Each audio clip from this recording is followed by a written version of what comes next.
and he's stealing the code. Adam Curry, John C. Dvorak. It's Sunday, October 24th, 2021. This is your award-winning Gitmo Nation Media Assassination episode 1393. This is No Agenda. Celebrating 14 years, and we never had a fight. And broadcasting live from the heart of Texas Hill Country here in FEMA Region number 6 in the morning, everybody. I'm Adam Curry. Man from Northern Silicon Valley, where everybody's celebrating the 14 years of No Agenda. Everybody! I'm John C. Dvorak. It's Crackpot and Buzzkill in the morning. Well. Once again, another year has passed. Congratulations, John. And we celebrate in our common fashion manner, yes, with horns. Most importantly, happy birthday and congratulations to all the producers all around Gitmo Nation who have made this media deconstruction podcast, also known as an experiment, a resounding success by the mere fact that we're still here. And we really, really do appreciate it. Your time, your talent, your treasure has done it for the past 14 years. Didn't we start around episode 8 or 9 or 10 with Value for Value? Do you recall? Value. No, not, well, maybe. It was early. It was around maybe episode 10, but the concept was we never used the value for value phraseology. You brought that in.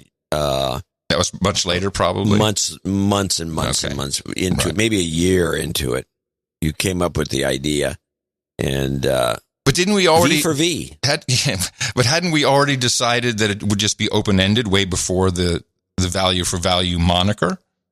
Yes, yeah, okay, it was always open ended, and that's because we got all these weird numerological donations that we read. And yes, yeah, the 6969, I think. Wasn't it 6969 the first one that really was massive? No, I think it was mostly numbers like dates of the calendar dates, 1394. Oh, okay.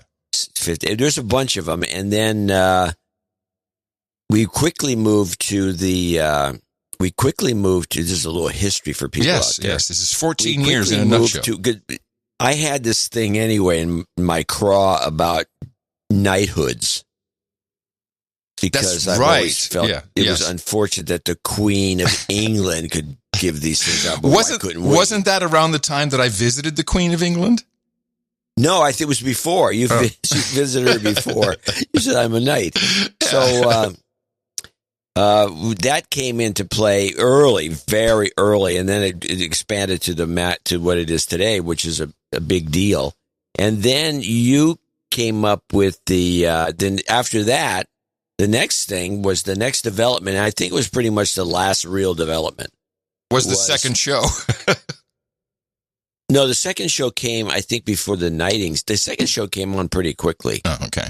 Right. Then it was promising a third show for about 3 years. That's right. Until we looked at it and went, this is a very bad idea. We should not be doing 3 shows. We actually had done a third show. I'm just checking here. 1, 2, okay. This is for 8 cars. No report. No report. No report. Let me finish my stories, because I kind of remember this pretty well. And we did the third show thing as a tease for about 3 years. And then a couple of times, for some reason or other, we actually did a third show that were specials. And it pooped us out so much. And this is when you're right. Yes, gosh, I remember that. We were only doing like an hour and a half shows, the 2 hours. But doing the third show was, for some reason, so taxing. Did we actually do it? Did we do a third show?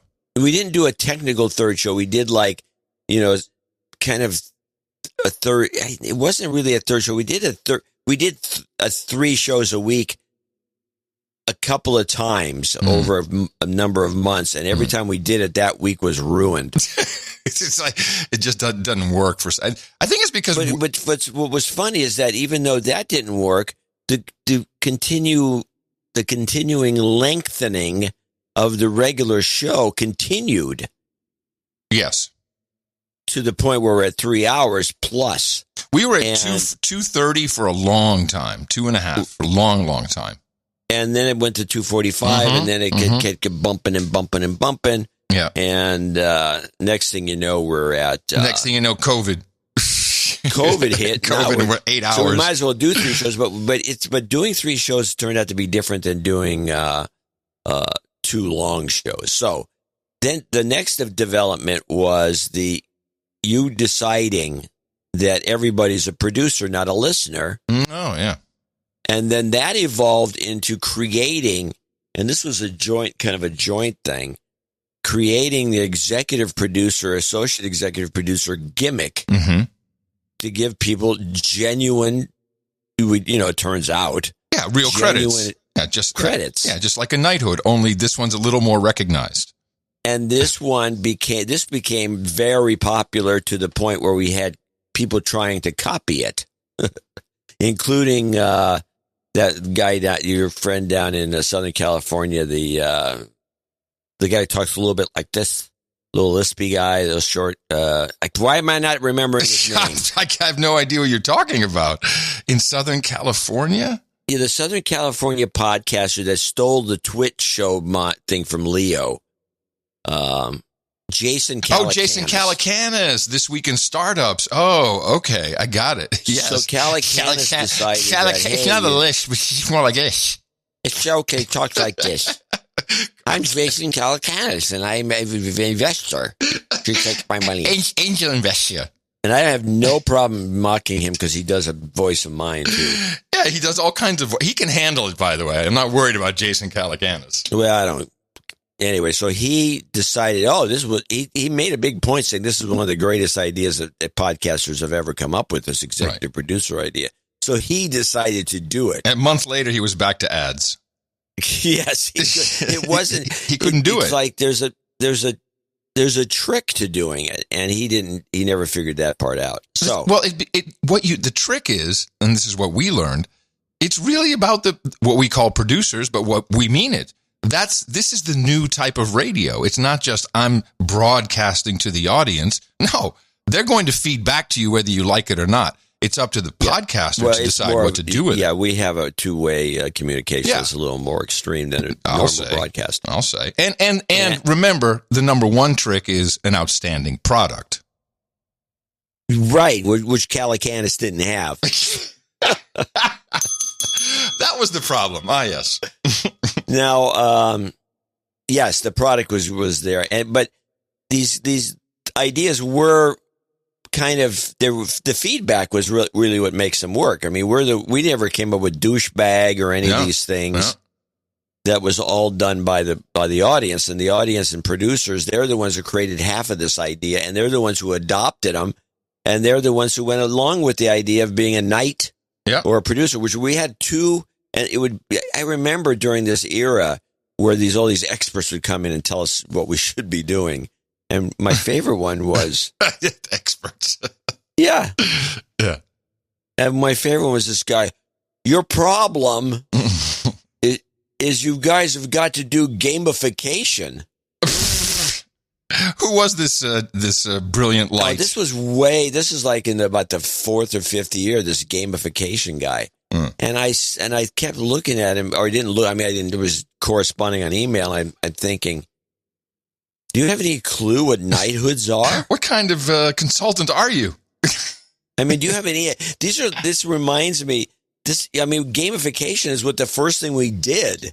Yeah, but it was like these are like the experts, these social media experts that work for these corporations. I'm the social media expert at Salesforce, and you go to their Twitter account, they got 1,200 followers. Was this Gary Vayner? Was this Gary Vaynerchuk who gave you this advice? No. I've never corresponded with him. No, me neither. But but we should say that again, that a lot of that was the producers pushing that. No, and the producers they wanted it.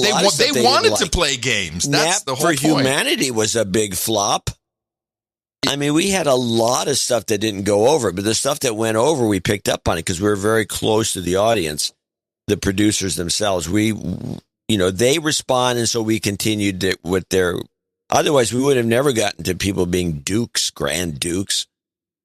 This just never would have happened if nobody was responding positively to it. I can't believe that you actually brought up Nap for Humanity. Nap for humanity. What was the promotion with that? I don't remember. I don't remember. We were supposed to sleep to save carbon dioxide. It was something like to that. do with shortening the show, I think.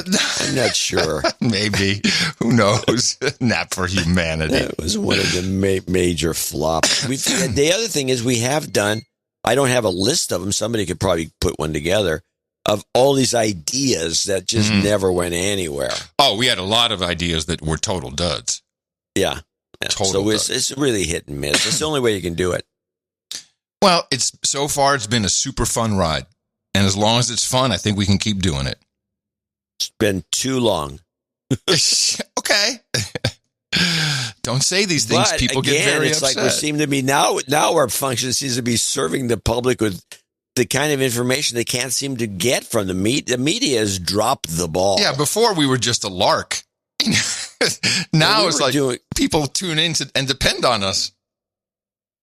Yeah, kind of. It's like the difference is like the media has just, I don't know what, they've dropped the ball, all I can say. And they can't seem to find a way to pick it up. What do you mean they've dropped? You mean the ball for them to... They're not providing the public with the information they need.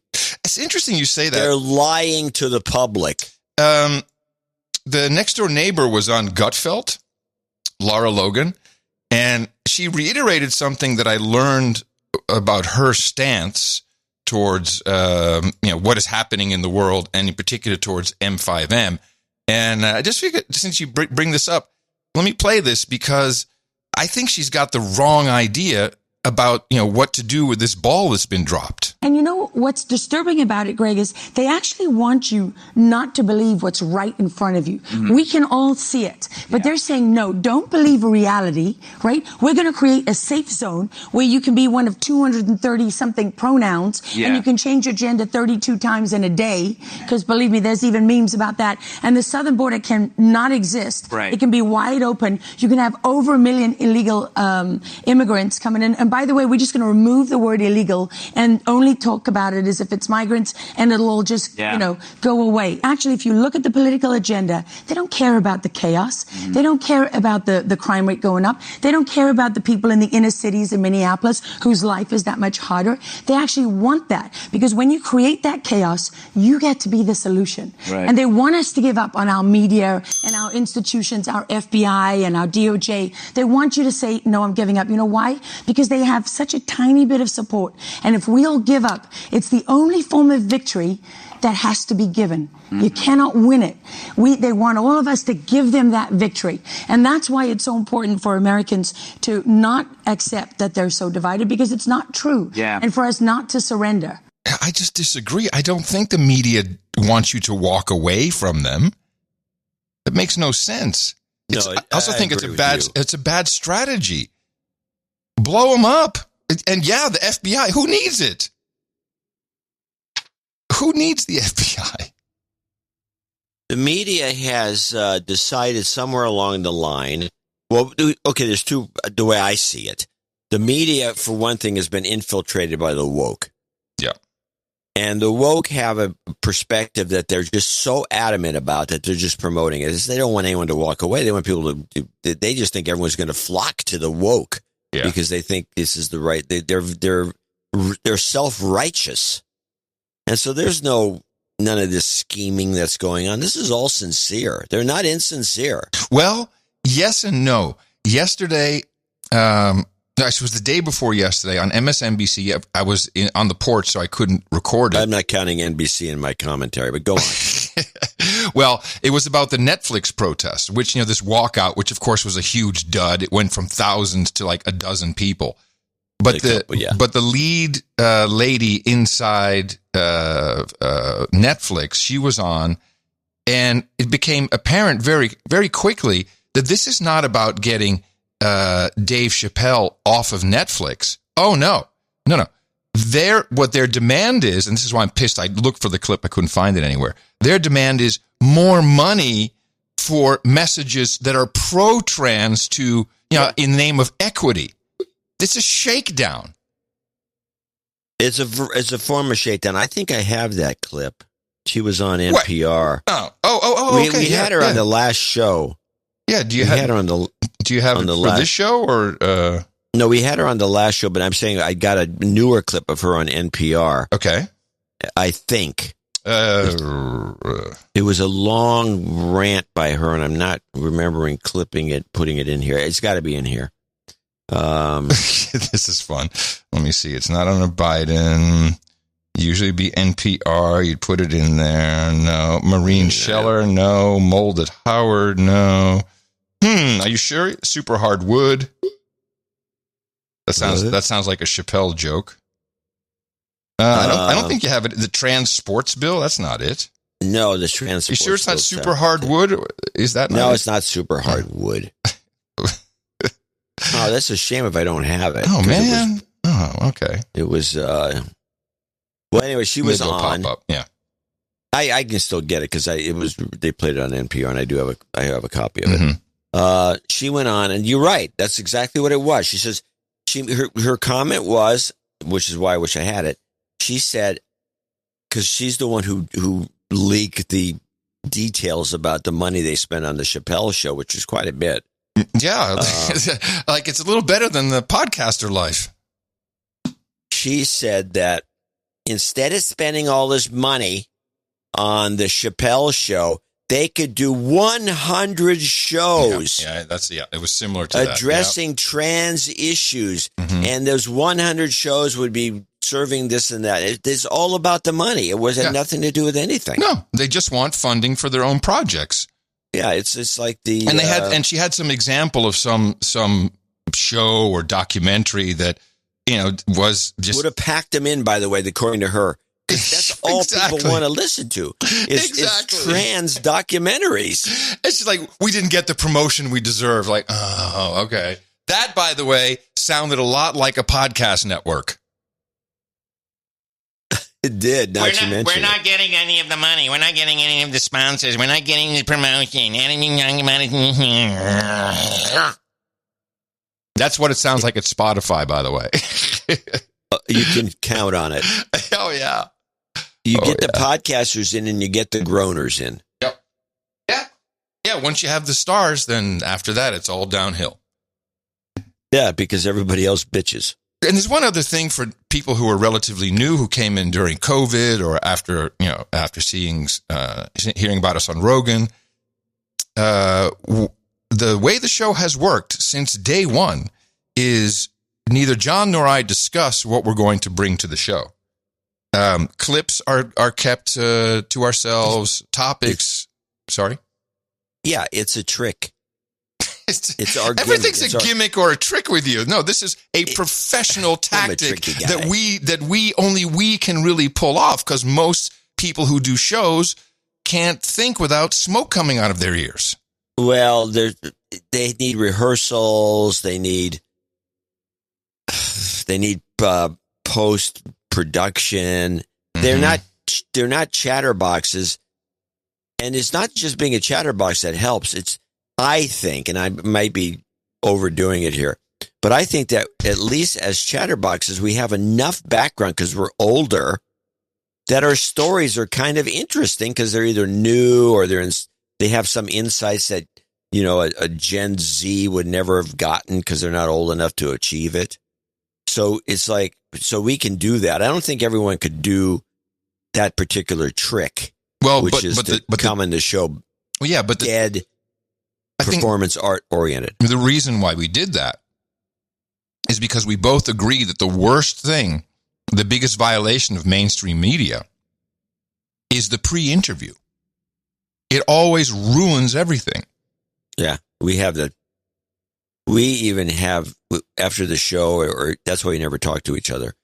After the show, that's because we don't like each other. That's why we don't talk to each other. But besides that, it would also ruin the show. Yeah, totally. Whenever we've come up with something scripted, an idea, or something we have to do, it's always fail. Yeah, but now it's become kind of a running gag. Well, no, still we're kind of incapable. I don't know why. That's because we don't have in-studio producers, so we just avoid the whole problem and route around it. Yeah, that's another thing. We don't have in-studio producers, and we do the show is completely ad-libbed from the beginning to the end. We don't have any. We don't know where it's going to go, and it's always that way. So it's always been that way since the beginning. Yeah. So it has. So that to me creates life. The show's lively. It's real. Above all, the show is real. Man. Hey, man, it's real. Oh, no. And now, back to real news. Yeah, I think we got to discuss the real news of the week. This is a big one. This is very, very interesting. We're going to begin with the latest on the deadly shooting on a movie set at a ranch in Santa Fe. Tonight, actor Alec Baldwin, who fired the shot that killed the cinematographer and injured the director, called it a tragic accident and said his heart is broken. Investigators spent the day on the set trying to piece together what went wrong. A Baldwin spokesman says a prop gun misfired. Police say it has not yet been determined whether a live round had been placed in the gun by mistake. So the reason I think we should discuss this, one, is because I certainly do. You may also have experience with firearms on a movie set or on a set.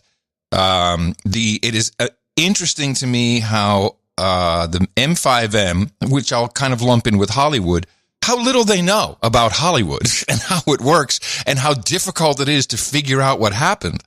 Whereas this is relatively simple. And let me start my analysis by saying Alec Baldwin is responsible. He manslaughter at minimum. At minimum. I agree. I don't know why they're stalling on making this conclusion. So here's what I know. There's only one time I worked on a professional set with a firearm, and that was the only time I've been on a professional set by coincidence, which was Swamp Thing. Swamp Thing was filmed. It was done, 35 millimeter. It was the whole, and I was blown away by how it works, how tight these sets are. Certainly back in the day. I mean, you'd be an assistant producer or PA would get you from your trailer. They'd walk and while you're walking, like talent coming in, and the other people on the set, talent coming in. And then it's like hot set, all these things. It's very, very coordinated. And there's not a moment that you're left to yourself, except in your trailer, when you might fuck something up. And everyone has these jobs. So in the script, I was supposed to shoot my manager, not kill, but shoot my manager. And so we had to do this from a couple different angles, and we did one rehearsal. And the way I recall it is, of course, there was what's called an armorer. These are all union jobs. You can't really run a union shoot without these individuals on the set, I think, as far as I know. Well, let's stop right there, because I'll throw in some color on the side. Please do. According to at least one source, Alex, who is one of the producers, they didn't have any union prop guys or armorers on that set. Seems like a violation. They were it's a violation in California. Well, for sure, I'll bet they're in New Mexico. I'll bet you that their COVID shit was all locked up. I bet they were all masked and they were social distancing, and that they were all vaxxed. I'll bet you that. But they messed up on this one. So, but there was again. No, there was an armorer. There was an armorer, a young girl who's the daughter of a well-known established armorer in Hollywood. So that's the set was considered non-union, because the best reporting on this, if anyone wants to read the whole boring thing, is in the Daily Mail. They did an unbelievable job. And they went on and on and on. Like it's a huge article. What's interesting is there's a lot of, and this is what I think is happening. There was a lot of union grousing because IATSE was definitely on that set, and they had complained hours earlier about, the typical things. We're working too long. Where's our check? Quick to point out in every story it was low budget. But be that as it may, the armor is responsible for what the state of these weapons and passing the correct information on. I too received, now that I think about it, I also received my gun from the assistant director, but the armorer was right nearby and handed it to the assistant director. So we don't know that part of the story. Now, this concept of a prop gun, in my experience and what I've heard is there's no such thing as a prop gun. It's not like a water pistol. It's much easier to get a real gun and load it with a blank charge. But there's still a lot of rules that take place around this, color coding, etc. Now, the assistant director came up to me, said, here's the gun. It was a revolver, opened it, showed me the one round in there that was a blank. The director and the director of photography were behind the camera, behind a shield, just in case anything popped out of this gun. And we had to do it 3 or 4 times for different angles. And every single time I went up to my co-actor, I forget his name, experienced like character actor, and I showed him, I said, okay, I'm going to point this at you, and here's what's in here. And this is the blank. And he was annoyed by it. I remember that distinctly. He's like, yeah, you want to get whatever. shot with a real bullet? He was annoyed. He was annoyed because that is, I think, very typical of Hollywood. You know, we've got to bitch about guns, but we don't know shit about them. And I don't care if you're a police officer, if you're a citizen, if you're an actor, you have responsibility when you have a firearm in your hands. Alec Baldwin committed manslaughter at minimum, in my mind. I agree. You're not going to get any argument from me on that. Yeah, and it's disgusting that people are blaming all kinds of other people. According to the Daily Mail, and that's not according to one of my contacts. Okay. Alec Baldwin was given. They asked him if he had any experience with weaponry, guns. Yeah. And he says, well, no, a little, but not, he just kind of waffled about it. I guess he could have said, well, yeah, I've got a lot of experience. Where was this? Bad. Where was this? Where was this that he was asked this? On the set before the scene. Okay. According to the Daily Mail. And he was kind of waffled about it and acted dumb. And as soon as I read that, and in fact, I think the theme, if I was going to talk about the story, I did not make any clips and I didn't intend on talking about it. But if I was going to, I would say, in the olden days, they used to teach gun safety in high school. Yes. Yeah. Everybody in the country. There were rifle clubs in most of the United States of America. You brought your .22 rifle to school. They had rifle clubs in high school, and they always had gun safety. They don't teach any of that anymore, despite the fact it's the Second Amendment. It's right in the Constitution that this is all legal stuff, and people probably should learn about weapons and the rules of the road. But no, they don't have any of that. And Alec Baldwin's just a gun hater, we're Democrat, and he's, well, I don't know. And one other thing, I think this might have been a shotgun and not a revolver. And the reason, why would it be a shotgun out of? Well, first of all, it's a period piece from the 1800s. I think shotguns would be much more accurate, possibly. But also, we'll find out. They showed the gun. It was an old revolver. Who showed the gun? It's a 45. Who showed the gun? They had pictures of the gun in the Daily Mail report. Oh, okay. I'll take that as fact. Well, I don't know about that. I mean, yeah, you can mock the Daily Mail. Yes. I'm telling you, the report I will was quite mock good. the Daily Mail. Okay, well, everyone can mock the. I mean, I don't have any problem mocking the Daily Mail. All I'm saying is, it might be a shotgun. I don't know what hand shotgun. It wasn't a weapon. Okay. I have a feeling we'll find out more about this. Well, that feeling of yours will slowly fade. Yeah, just like vaccine passports. Wait a minute. Discussing antique weaponry and associating it with your vaccine passport prediction is not anywhere near close to the same. One's a prediction that is part of a long-term trend. The other thing is some historical fact that doesn't exist, that you're just asserting for no reason. I'm asserting it because I don't think the Daily Mail is correct. That's all. The guy was shot. The woman was killed by a 45 caliber bullet. Yeah. Oh, that's okay. Well, I got different information. That's okay. I cannot prove otherwise, so I'll just wait. Shotgun. I'll just wait. What I liked the most, though, was what immediately went viral on Twitter, which, of course, had been removed, but we had a screenshot of this poor woman, Helena Hutchins, a so-called tweet from her that says, I have information that could put Hillary Clinton in jail.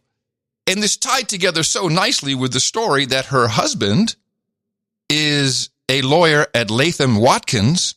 And of course, that means that this is a takedown by Hillary Clinton, who had to kill this poor woman because she had inside information from the lawyers. Yeah, by her number one hitman. Yes. Alec Baldwin. Who's probably been killing a lot of people for all we know. That's the part is actually believable, but not the other part. I just love that. Whoever did that was so fast. I mean, it's very cruel. It's not that hard. But it's very cruel. It's cruel to do that. Totally cruel. I'm not saying it was fast because it's hard to do. I'm saying it was they jumped right in. They have a cruel thought like that. Yeah, just right. You just woman first thing you think of is Hillary. Yes, that's pretty bad. You got to be sick. Mm-hmm. Yep. Which is why Twitter's so much fun. Almost everybody's mentally sick on that thing. Well, get on Mastodon. Well, now that you bring up that, this was the other interesting news. Now, the former US President Donald Trump is launching his own social media network. Donald Trump says it will be called Truth Social, and it will rival the current liberal media consortium and fight back against the big tech companies in Silicon Valley.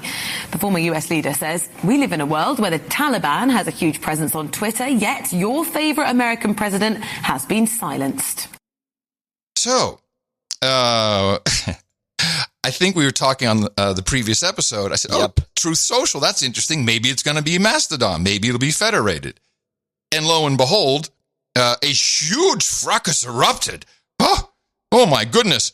It looks like it's Mastodon, and he's stealing the code. He has 30 days. Otherwise, he'll be sued for breach of license. They must be so afraid of this that they have to come up. I mean, it was The Verge. It was Axios. Everyone jumping on. Oh, Trump is stealing. He's stealing source code. Isn't it open source? Well, it's interesting that under this particular license, you have to allow anyone who's using. So if you use the code and you modify the code, which is not a big deal, okay? There's also customization, which you could say is modification. Then you have to enable any user of that system. So if you're on Truth Social, you have to have the ability to download the source code of the platform you're on. That's in the license. That's it. Yeah, okay. And so what happened is they put up a terms of service where it said, but wait, it said all of this is proprietary, and that's what triggered people who can't read, because if you read the next sentence, it says or appropriately licensed. So there was no storm to start with. That's what oh my God, he's calling it proprietary. They stole our code, stole Mastodon code. And this is the interesting thing, because the whole concept behind Mastodon, GNU Chat, all based on ActivityPub, which is ActivityPub is completely, you can do whatever you want with that. Google runs an ActivityPub. Podcasting 2.0 runs an ActivityPub. That's nothing special. But those people were always about federating, about doing something big, about having this whole place that is not controlled by one central resource. And it's these exact social justice assholes who built this, who were out there complaining and saying, we can't have that. He's going to ruin it. It's the most beautiful moment in the world. Let's remind the people listening to this that the Mastodon people themselves are social justice assholes. Yes. We don't mention that enough. Well, by Deja, we would say in Holland. Yes, of course. And they even called us KKK Nazi quadroons for some reason. They have banned our No Agenda Social. No Agenda Social from their recommended list. Which is how it's supposed to work. I mean, that's okay. I don't mind that. If they want to be creepy and have a list, a recommended block list, that's fine. I really don't mind.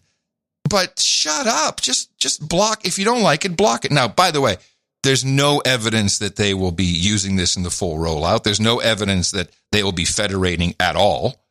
And I know just from Aroner who runs our 10,000 user instance. It's there's a lot going on. It's a lot of resources.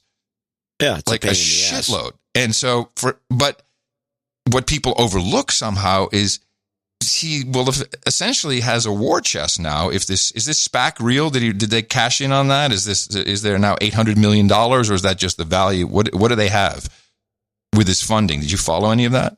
Nope. Okay, because apparently this Trump Media LLC, whatever it is, was backed into a SPAC, which now is worth $850 million.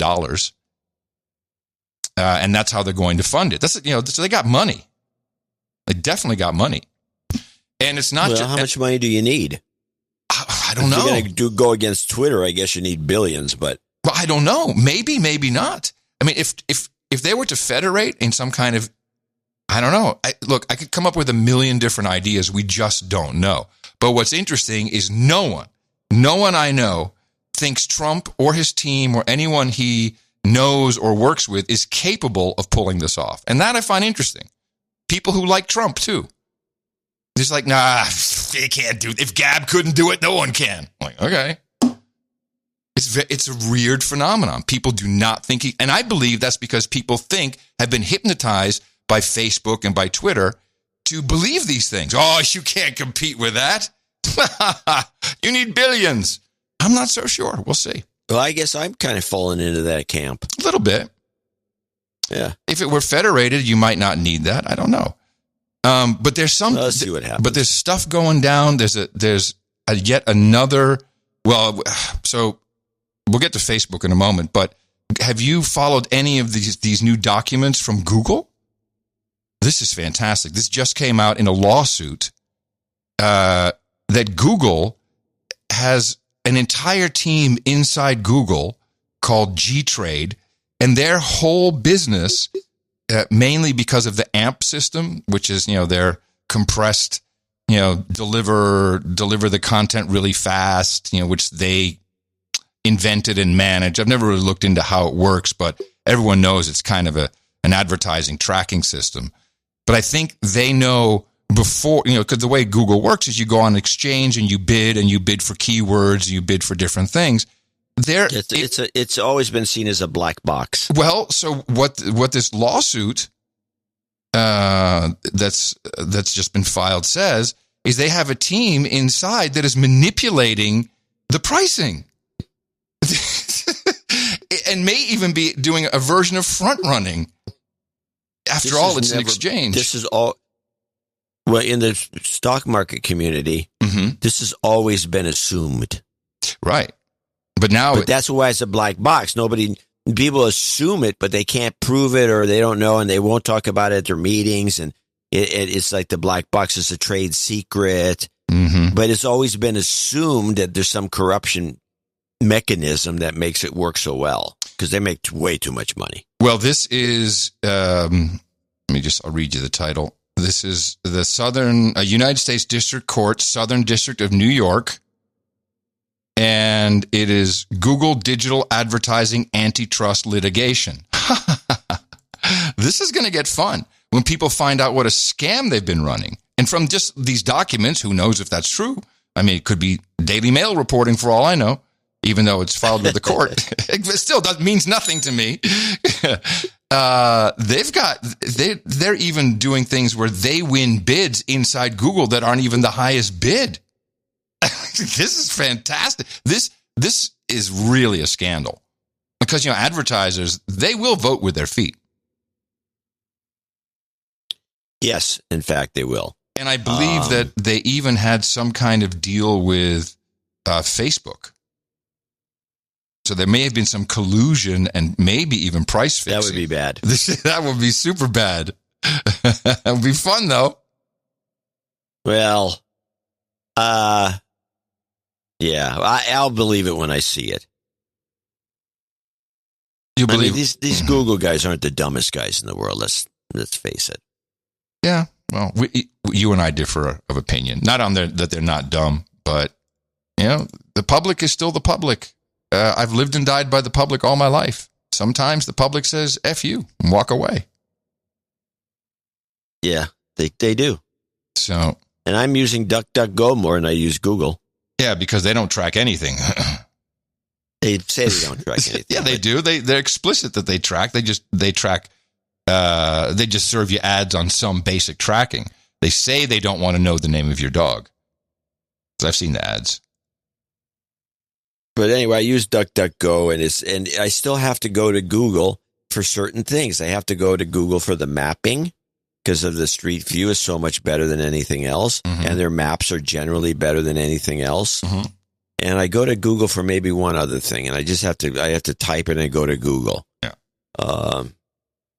When I'm looking up, for example, this is a little dilettantish, but when I'm looking up a certain French chateau, a Bordeaux winery, I'll go to google.fr. Yeah, you're right. Yeah, you're right. Whatever word you just used, that's what this is. Yes. I go to google.fr and use the servers in France to do the searching. And it works quite well. And they hand it back to you in French? They not necessarily, because most of the sites in like Bordeaux and Burgundy, they have the site itself has multiple languages. Yeah. So you get it in English. I'm still using Neva, and I really like it. Yeah, I can't remember the name of it, and I don't have it on my portal. Neeva, Neva.com. And I'm still on a free thing for just being early, and I think I got 4 or 5 months free. But to me, well worth it. Well worth it. And I trust them as far as I trust DuckDuckGo. And I used that other one with the X on the end, which then I lost track and I stopped using it. With the X? There's one, the chat room, the troll room knows that it's something with a big giant capital X at the end. CRX. Yeah, we use that. Search with an X. CRX, yeah. That's pretty good. Yeah, I haven't used that in a while. The Brave also has a search engine, which people like. I've never found the Brave search engine. Where is it? No, I think well, Brave has issues. I think if you go to search.brave.com, that's a search, and then you add that to your, there it is. And then you add that to your, as your default search. Oh. So it's search.brave.com. It's pretty good. Well, he's supposed to be that guy. Of course, the guy who runs Brave, we have to remember, is the guy who was kicked out of Mozilla. He's the Mozilla guy. He's a no agenda producer. Is he? Yes. Oh, yeah. Well, he got kicked out of Mozilla because he was the bad boy. And he brought in woke people, and they kicked him out. This is what happens. Yeah. A good message for him. When you want to hire the woke, you're out. Well, and the problem was that he had supported some group with $5,000. He gave $5 to a charity that happened to be like maybe a little white right wing. Yeah, no, it was anti-gay or something. I don't even think it was that. It wasn't. No, of course it wasn't. They just wanted to get him out. We'll use whatever we can to get people out. That's how it works. Yeah, this is horrible. People don't realize how bad this is. You've got to be super alert about these people. These people. These people. See, so just going back for a second, CNN had a very long piece about Facebook and its role in the insurrection, which I find interesting because I have been paying attention to this, thinking that there might be some quid pro quo here between the Democrats and the Republicans. Why don't we together go after Facebook? We'll let you guys off the hook a little bit with your insurrection January 6th stuff. Right. And?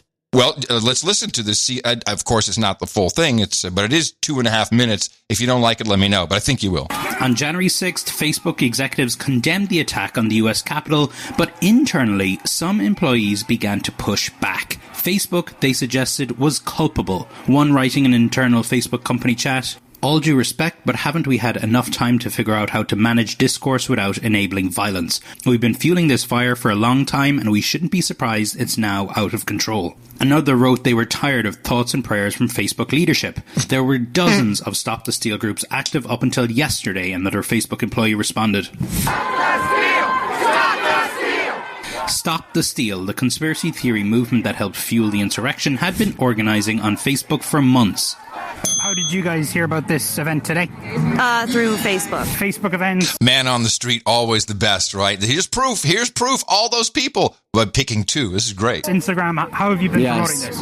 Well, I created a Facebook event for yesterday's event, and I posted after the fact that we were again coming today. I will be again making another event in regards to tomorrow. Facebook provided the fundamental coordinating infrastructure. They were sharing rideshare information. They were sharing resources. They were talking about, what they were going to wear and if they were going to have Trump flags. We now know that an internal Facebook report described the company's attempts to crack down and stop the steal as piecemeal. That document leaked by Facebook whistleblower Frances Haugen, who spent her final months at the company photographing thousands of internal documents and company chat logs. Who does that? And thinking about this, once again, here we have a distinct British accent. This has got to be GCHQ. This is the British spooks in coordination with CIA running an operation. And they're running it through this spook woman. And they even deliver the package. See, and this is a very this is a complex package. There's a lot of pieces to it. This is not just something thrown together with a voiceover, and it's done by a Brit. That always tells you something. These documents are vindication that what we've been saying as a field has been true all along, and that Facebook knows it and could take action on it and decides not to. For many years, people have been talking about the Facebook effect, what Facebook is doing to culture, to society, to politics. But we didn't really know from data from Facebook whether these theories were true. What Frances has given us is an extraordinary archive of material that helps us see exactly what's going on and what they know is going on. And it is the biggest and most important contribution to understanding this incredibly important problem that we've ever had. That's Leslie, by the way. Documents, many just becoming public, were given to a consortium of news organizations, including CNN, form the basis of a complaint to the SEC, where Haugen alleges the company misled investors and the public about its role perpetuating misinformation and violent extremism relating to the 2020 election and January 6th insurrection. Okay, I stand corrected. It was an Irish accent, so maybe that is a bad theory. But hearing the end of this clip again, of course, this is the international coalition. It's an international coalition of news organizations who are running this operation. And of course, they're run by the CIA. This is like the Snowden thing all over again, except there's no Glenn Greenwald to keep everybody honest. Yeah. So it sounds like. Oh, yeah. Facebook is under fire. Under fire. It's a beautiful thing. I love it. Let's see. Insurrection, January 6th. That's if you're here. By the way, let's go back before we drop it at that. Let's go back to in a column that I recently wrote in Substack. And my continued assertion is that media is so freaked out about Facebook because it's Facebook doing $85 billion a year in advertising. It's right out of their pockets. Yep. And I think there's no coincidence that we now see Google being outed as a cheater on the ads. And they're linking Google's cheating to Facebook, that they have some kind of collusion. They're after them. Yeah, of course they are. But I don't know how effective this is going to be. I mean, it's like... It's effective when Trump comes in with something. And the reason I say that is people in America certainly are simple. You can fool us for a long time. But when we figure it out, then we figured it out and we're not going to let you mess with us again. And I think even the simplistic name of Truth Social, it's NLP to the max. Oh, it's a truth. It's a truth. Someone just retruthed that. Did you post a truth? I sure did. This is smart stuff. This is smart stuff. Yeah, I know. It's truth. It seems dumb to us. It seems dumb to us, but it's still, look at the #1 shows. It's still America's Funniest Home Videos. Okay? We're simple. We're simple. And we like it that way. Yeah, well, they're funny. Of course they're funny.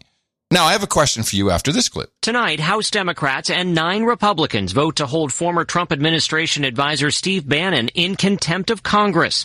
Bannon has refused to turn over documents or appear at a deposition before the committee investigating the January 6th insurrection.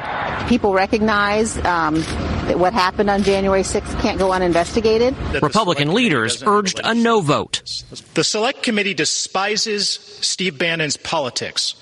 So they're abusing their power to put him in jail. The committee wants to know what Bannon told Mr. Trump ahead of the riot about his work with Stop the Steal organizers and his reported presence in a war room near the White House with Trump loyalists, including Rudy Giuliani, on January 6th. But former President Trump's lawyers have told staffers not to comply with the probe, claiming executive privilege. All we're asking is that Steve Bannon be treated the same as anyone in America who defies a lawful subpoena. And if he's not going to come in, then he should stand in an orange jumpsuit and tell a judge why he thinks he's above the law. Does Congress have this power in this particular case? Can they throw someone in jail because they did not want to show up to, at very minimum, say, I plead the fifth, let me go? Well, he wouldn't play the fifth. He'd say, I claim executive privilege. Right. That's debatable. There's a lot of discussion on this about whether they have this power or not. They're not an investigative organization. That's the first thing. That's supposed to be the Justice Department. Right. They're a legislative body. They can only do investigations on things that involve legislation. That's one look at it. Right. So you could what they're doing is above and beyond their official duties. But you could say, well, we're investigating what happened for the laws we need to write so that we... That's not what they're saying, though. They have never said that. Oh. Why not? They're stupid. Hello? Okay. So, yeah. Well, for Bannon's part, I get it. I'd do the same. That's promotion you can't buy. Yeah, I know. Just haul me off, put me in the orange jumpsuit. Dude, if they ever threaten us, I'm going. Can you imagine? Yeah, I'd have the show to myself. No, there would be no show. No, I'd have the show to myself. I just do both voices. Oh, okay. Why don't you try that on Thursday? I will. Give it a shot. Hello, I'm Adam Curry. Oh, okay. Well, how you doing, Adam? What's things like? Well, my dog is next to me right now, and I've had to feed the pooch earlier. Well, we don't really want to hear about the dog. I don't know. Why not? I think it'd be a great show. I could do I don't know if I could sustain it for 3 hours. Wow, it must be so lonely to be you. It must be so lonely to be you. Clips. Oh, yeah. What do you mean by that? That's that voice that little girl likes. That's pretty messed up. All right. Before we look at what's going on in today, let us go to the future. When we go to the future, we know we're going down under. In this case, we're not going to Australia. We're going to the future in New Zealand, where the premier, Jacinda, the lady who runs the show, was interviewed, and it's an eye-opener. So you basically said this is going to be it's almost like... since it's hard to hear. The guy, well, she'll be better because this guy's off mic. He's saying, so even though you said you didn't want to do that, you've essentially created two different classes of people, the vaccinated and the unvaccinated. So that is the question. So you basically said this is going to be it's almost like you probably don't see it like this, the two different classes of people. If you're vaccinated or if you're unvaccinated, you have all these rights. If you are vaccinated... That is what it is. So, yep. Can you describe this? You were previously hoping not to have to do that, I guess, when we still looked like we could maintain elimination across the whole country. I guess that has now changed because... I think it was less because necessarily of the elimination determining that, and more because we, of course, maintained, and actually we have managed very high vaccination rates generally without the use of certificates. But actually what it's become clear to me is that they're not just a tool to drive up vaccines. They're a tool for confidence. People who have been vaccinated will want to know that they're around other vaccinated people. They want to know that they're in a safe environment. It is a way that we can give confidence to those who are going back into hospitality or events. And so that is something that I think we should offer to people who have been vaccinated, that confidence that we're doing everything we can to keep them safe and that they can come back out and start enjoying those things safely. It's really one for the books, you know? She said, yeah, that's exactly what we're doing. Yeah, we have two different classes of people now. And we've focused only on the ones who follow the rules, and we're going to give them safety and security and a feeling of belonging, and they can do all the fun things. And we don't really haven't even considered those other people. They just don't participate. She's a sick woman. It's very sick. Although I like the idea of, knowing where all the vaccinated are, because that's likely where there's a lot of transmission. We know, according to science. So that's what they did down under. That is still a possibility for our future. As we know, in the United States, we did it a different way. We went after people with hamburgers and lotteries, and we looked at Ohio 2 shows ago. This is North Carolina's local news. With much fanfare and hope, North Carolina launched its vaccine lottery. We are doing research, finding out what motivates people, what would get them in here to get that shot. But that motivation didn't come in the form of possibly winning $1 million or a college scholarship. Were you excited to learn that you won $1 million after receiving your COVID-19 vaccine? Yes.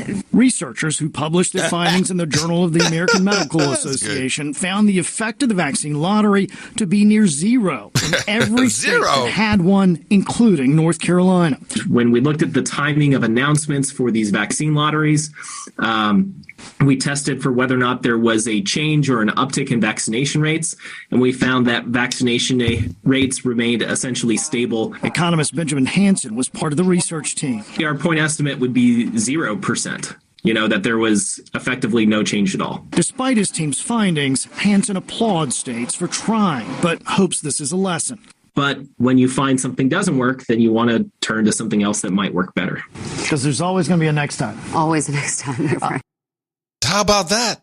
How about those news anchors? Oh, we'll get it right next time. There's always a next time. What? I thought they were just supposed to report news. No, this is a tag. When you come out of the package, you got to have something quippy to say. And he said, well, there's always a next time. We can get it right next time. Okay. So these mandates are starting to fall apart. This is good. People are protesting, not having it. I have a few clips, all relatively short. This is Fire Department of New York City. Today, the fallout continued in New York City over the mayor's new vaccine mandate for the city's more than 300,000 municipal workers who face mandatory unpaid leave if they are not vaccinated by the end of next week. With barely half of all firefighters vaccinated, there is already talk of firehouses closing. The chiefs are hearing from members that are saying they will absolutely not comply. And what happens in 2 weeks will be anyone's guess. I can tell you, because I've heard it from them. Let it burn is what they say. All right, let it burn. They're very sad. Yeah. They say, let it burn. Dudes named Ben who are getting kicked out of their businesses. They're like, let it burn. All right, good luck. Good luck maintaining that server. Good luck. I'm in total agreement with their attitude. Here's COVID Navy mandates, which is a longer report from New Tang Dynasty. The November deadline for all Navy active duty personnel to be vaccinated is approaching. In the Navy's new order, unvaccinated sailors could be discharged or possibly fined to recoup money spent on training them. Earlier, I spoke with Mike Barry, the First Liberty Institute's general counsel, who is representing 40 active duty Navy SEALs. And while the Navy says sailors will be able to apply for religious exemptions, Barry said some of them who applied are being harassed and intimidated while they wait for a response. He says what the Department of Defense is doing is unconstitutional. And the reason is because these brave warriors have sincere religious objections to this vaccine. They're submitting religious accommodation requests, but the Navy has said they don't intend on granting or approving any of those requests, and that they're going to begin, just as you said, processing them to kick them out of the Navy. And a lot of these SEALs have been told, even if their religious exemption is approved, they're going to be kicked out of the Navy SEALs, which is just adding insult to injury, if you ask me. Let's look at this from a public health perspective. The Defense Health Agency said in July the vaccine efficacy is very good, with relatively few breakthrough cases reported among those in the military. Is there a way to carry out this vaccine mandate that's legal and fair? Sure there is. Look, the Department of Defense absolutely has the ability and the authority to issue a vaccine mandate, but when it does that, it's going to have to follow the law. Just like any other military order or directive that's ever been issued in the history of this country, right? The commander, the general, the president, whomever issues that order, they have the right to issue an order, but the order has to comply with the law. And in this case, that law happens to be the First Amendment. There happens to be federal law. There's DOD regulations that all say, look, if you're going to make a vaccine mandatory, you have to allow for medical exemptions, religious exemptions, administrative exemptions, and it seems like the DOD is picking on people of faith and saying, yeah, we're going to grant medical exemptions, but we're not going to grant religious exemptions. Yeah, which is a big mistake, lawsuit-wise. Big mistake. So, Oklahoma, I'm sorry? Yeah, okay. Well, you play Oklahoma because I got Illinois lined up. Oh, I got Chicago too. Well, I'll do Oklahoma first. The Oklahoma City Police Department doing an about-face. The department changing their stance on COVID-19 vaccines, and that decision announced today. Our leadership has chosen to remove the vaccine mandate, which means that those individuals who are applying to the police department are no longer required to receive the vaccination. Current police officers were never part of the mandate, and we're told the department hopes dropping the mandate will help boost recruits. By the way, new police recruits are eligible for a new $5,500 bonus. In fact, I understand that Oklahoma is recruiting officers from Chicago. So you're COVID Illinois. I got it here. A group of parents in Illinois has filed a lawsuit against nearly 150 school districts and public officials challenging mask and quarantine policies. Governor J.B. Pritzker issued an order over the summer requiring masks in school for everyone, regardless of vaccination status. The parents argue that Illinois schools do not have the authority to mandate masks or quarantine without parental consent and an order from a local health department.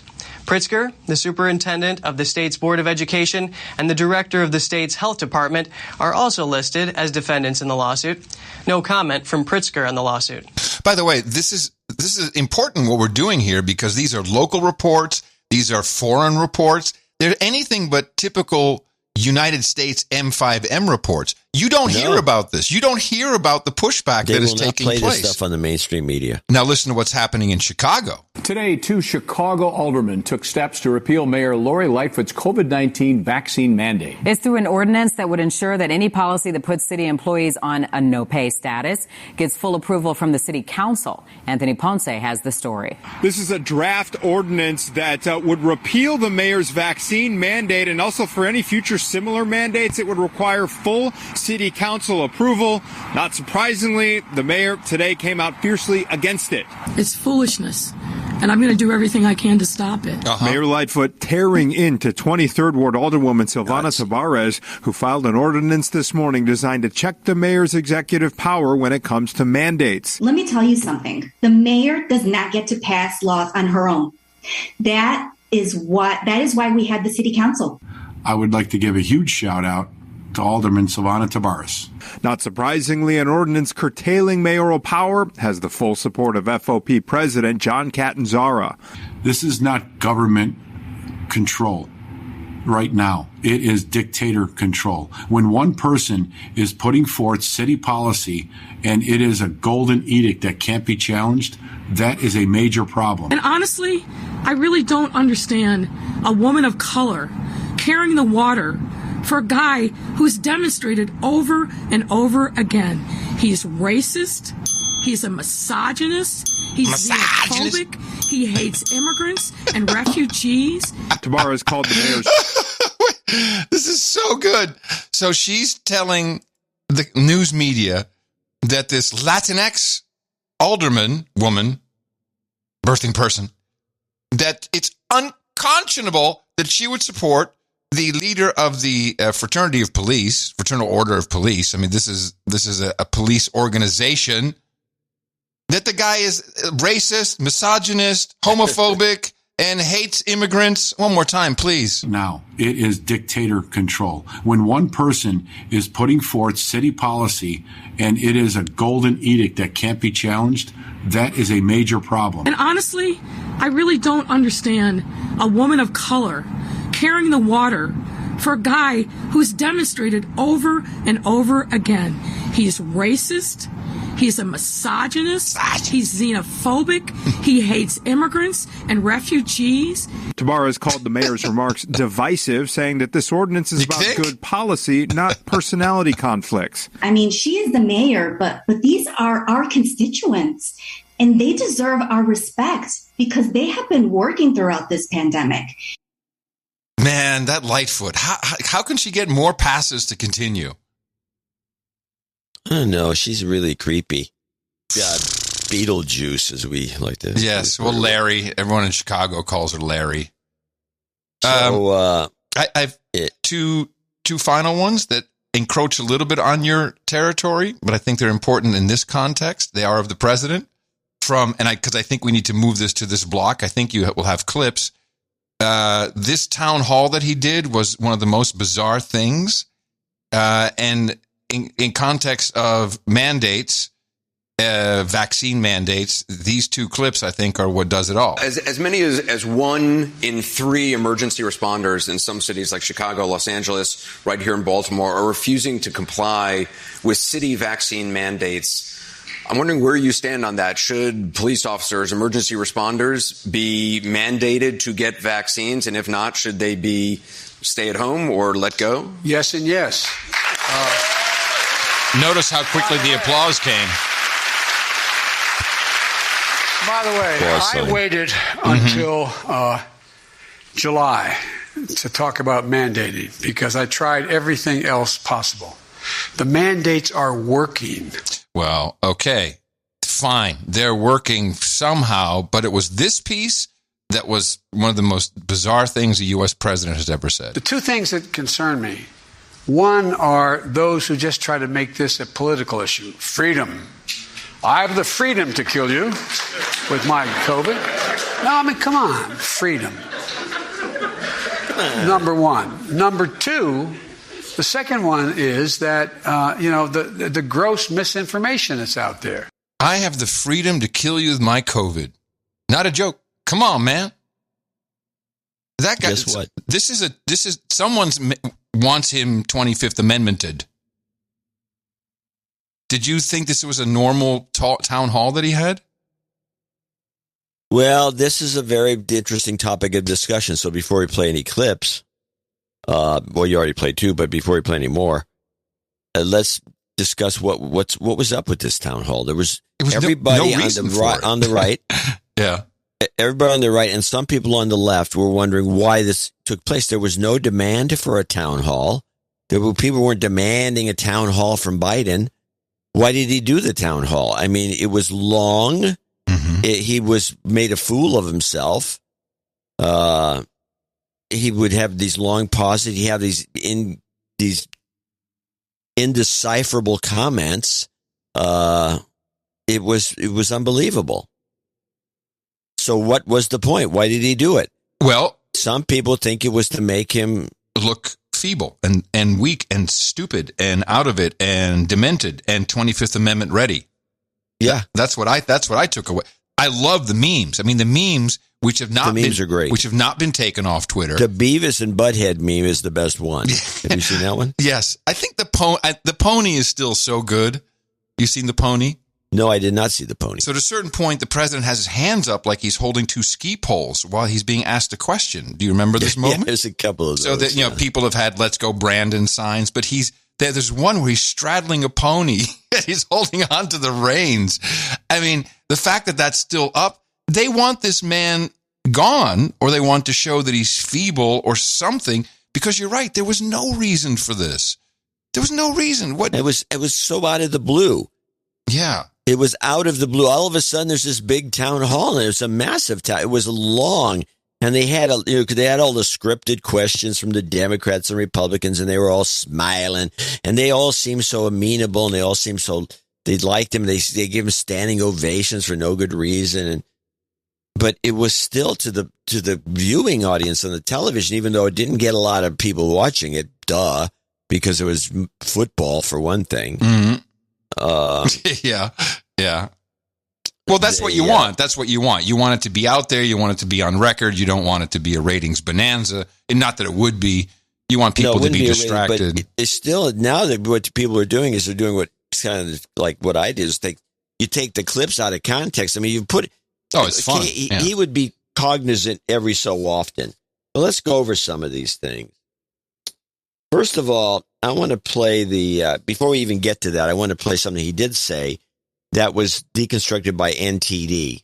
And this would be you'll find the Biden lies about Taiwan. This is not a clip directly he's got the clip in there from the town hall, but this is a story from NTD clarifying what amounts to a Biden lie about Taiwan.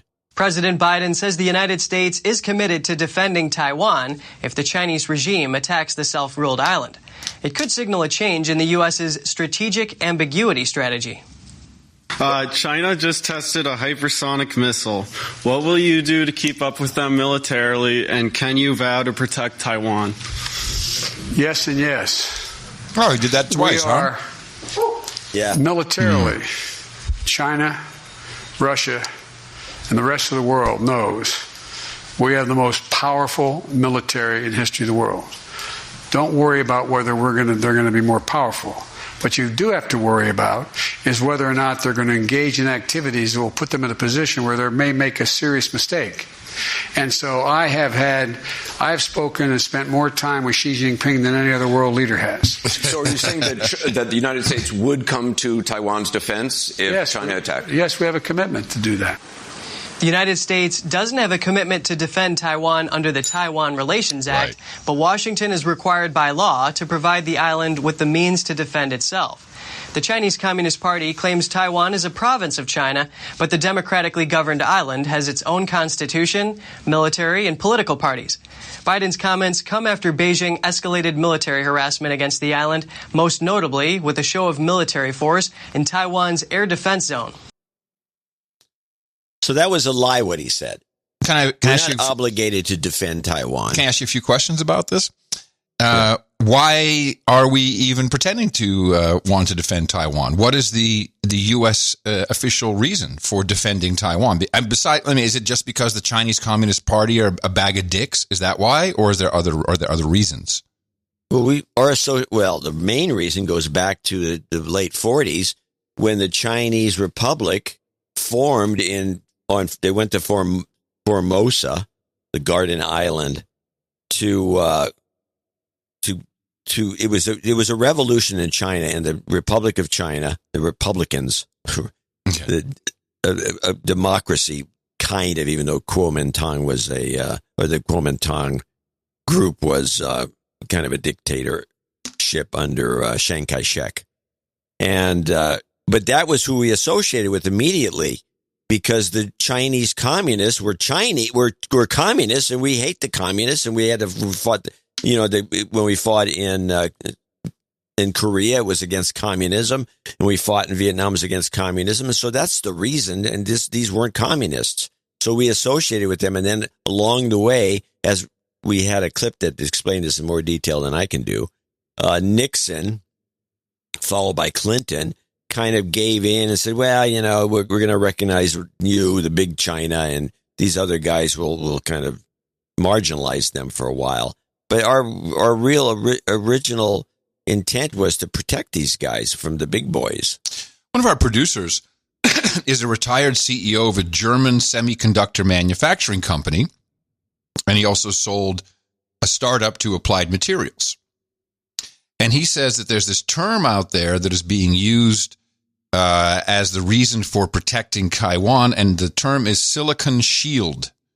You heard this term? No.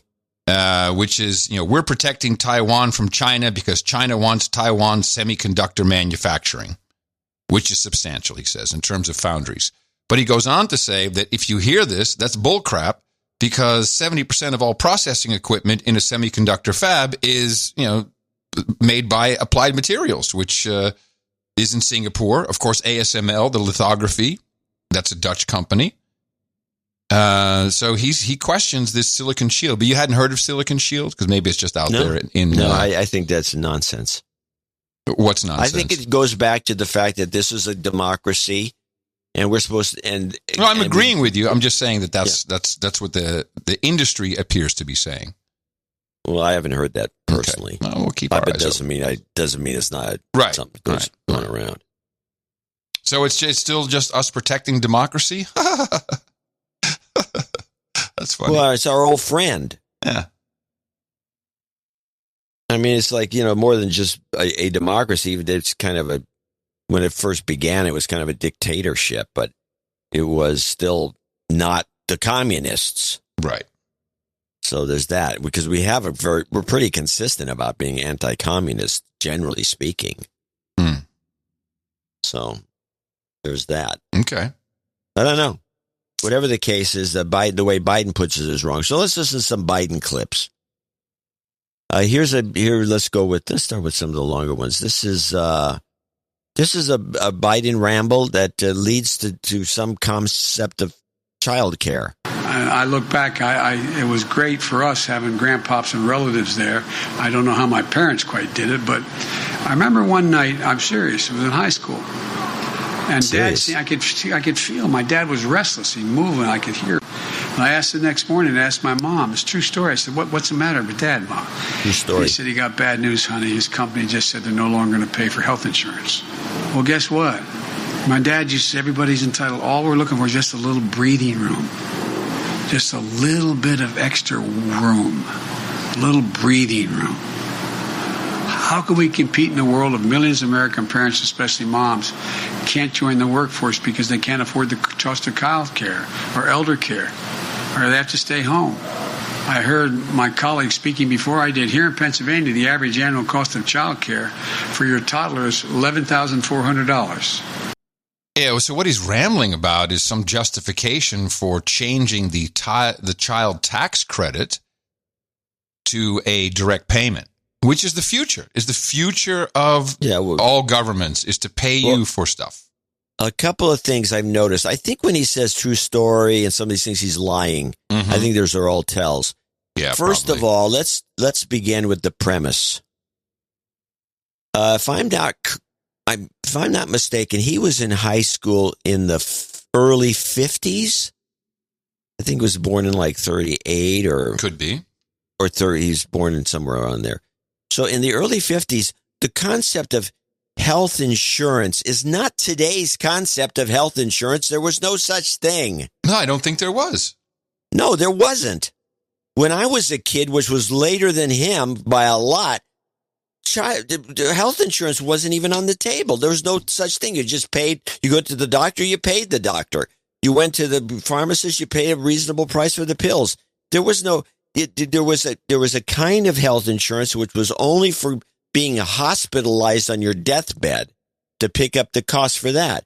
But today's health insurance style, where it pretty much is a middleman for everything and just cleans up and is a profit or making business. You have to remember back in that day, during Biden's era, it was illegal to make money. To make big profits on some of these systems. Yes. You couldn't do it. Nixon's the one who changed that law, where all of a sudden healthcare became a profit-making operation. And if you want to know how this works, get a dog. Go to the vet. You'll see that having pet health insurance is going to be cheaper for you, but of course, the actual pet veterinarian work has gone from $50 to $500. Yeah, it's a complete scam. And we saw this happening. We saw this happening. It happened during this show. Yeah, I watched it happen myself. Now, so Biden's full of shit, where the dad, oh my God, they're not going to pick up my health insurance anymore, as though they can't go to the doctor. This is a bogus story. This guy is a liar. This guy is a liar. See, that's the voice. That's the voice. I told you. I know. I can do the show all by myself. You could.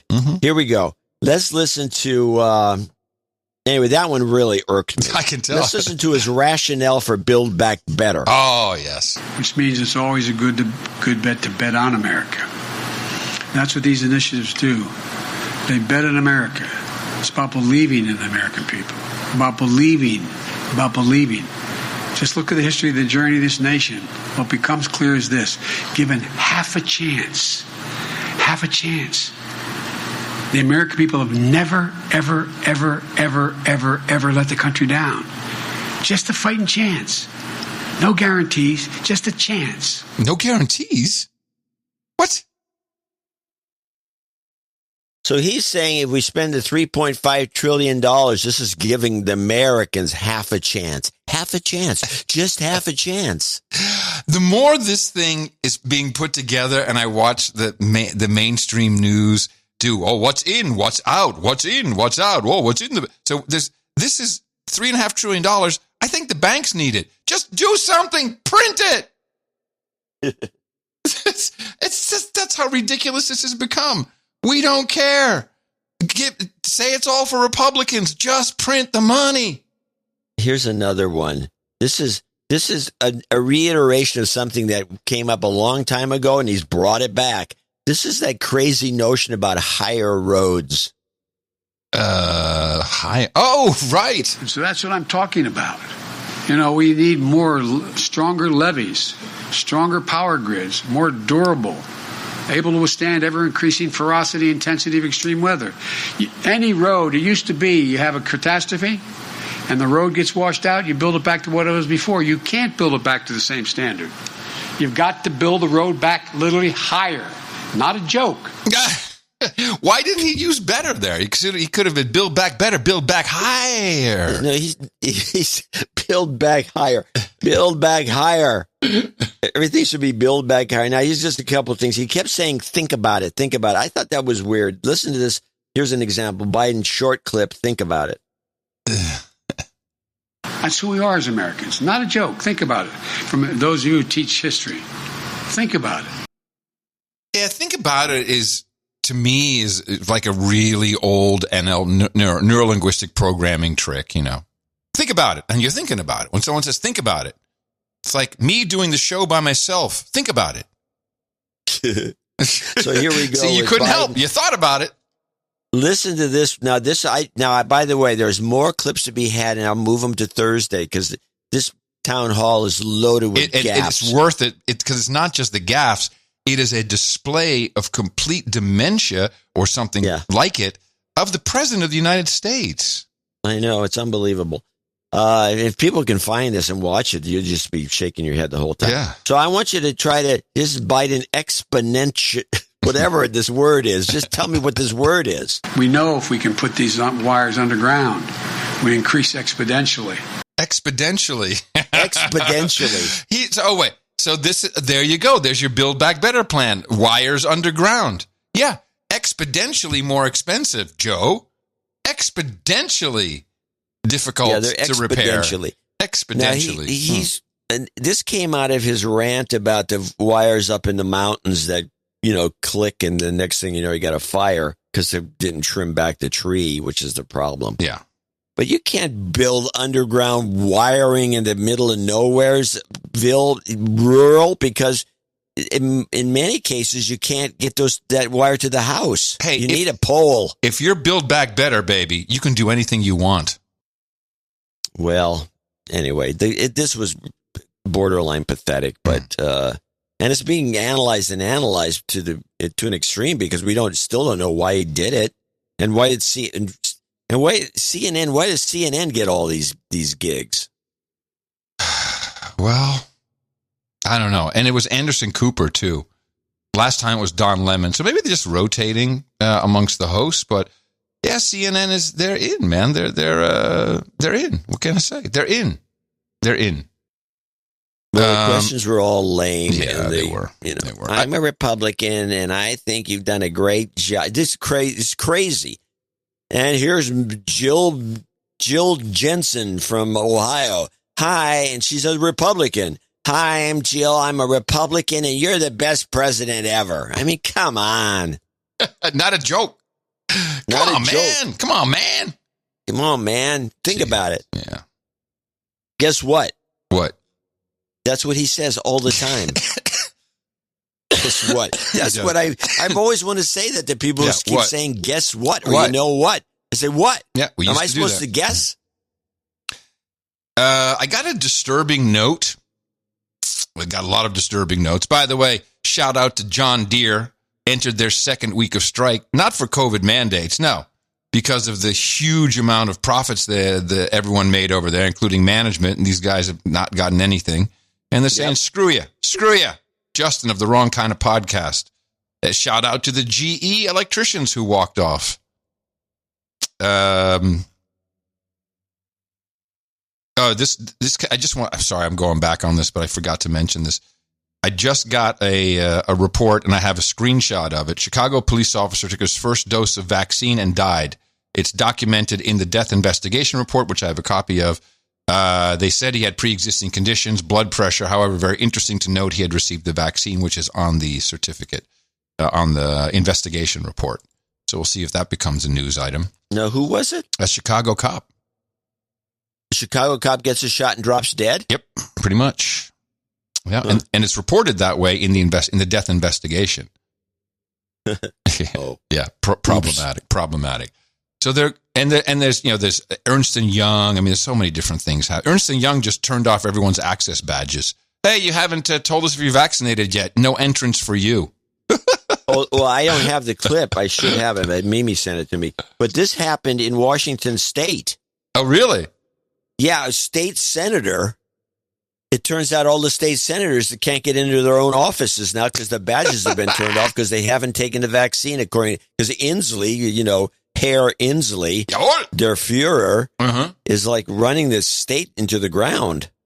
Well, it may be important. This is, I think, what I've said for years is it's got to get a whole lot worse before it gets better. And I think we're entering into that. We're turning base. We're almost final. We're really going to have a rough time.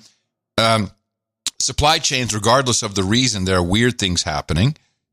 And this is from one of our producers who said, I own a small business with my brother, and we're primarily in the golf course industry. We've been direct with several major chemical manufacturers for a long time.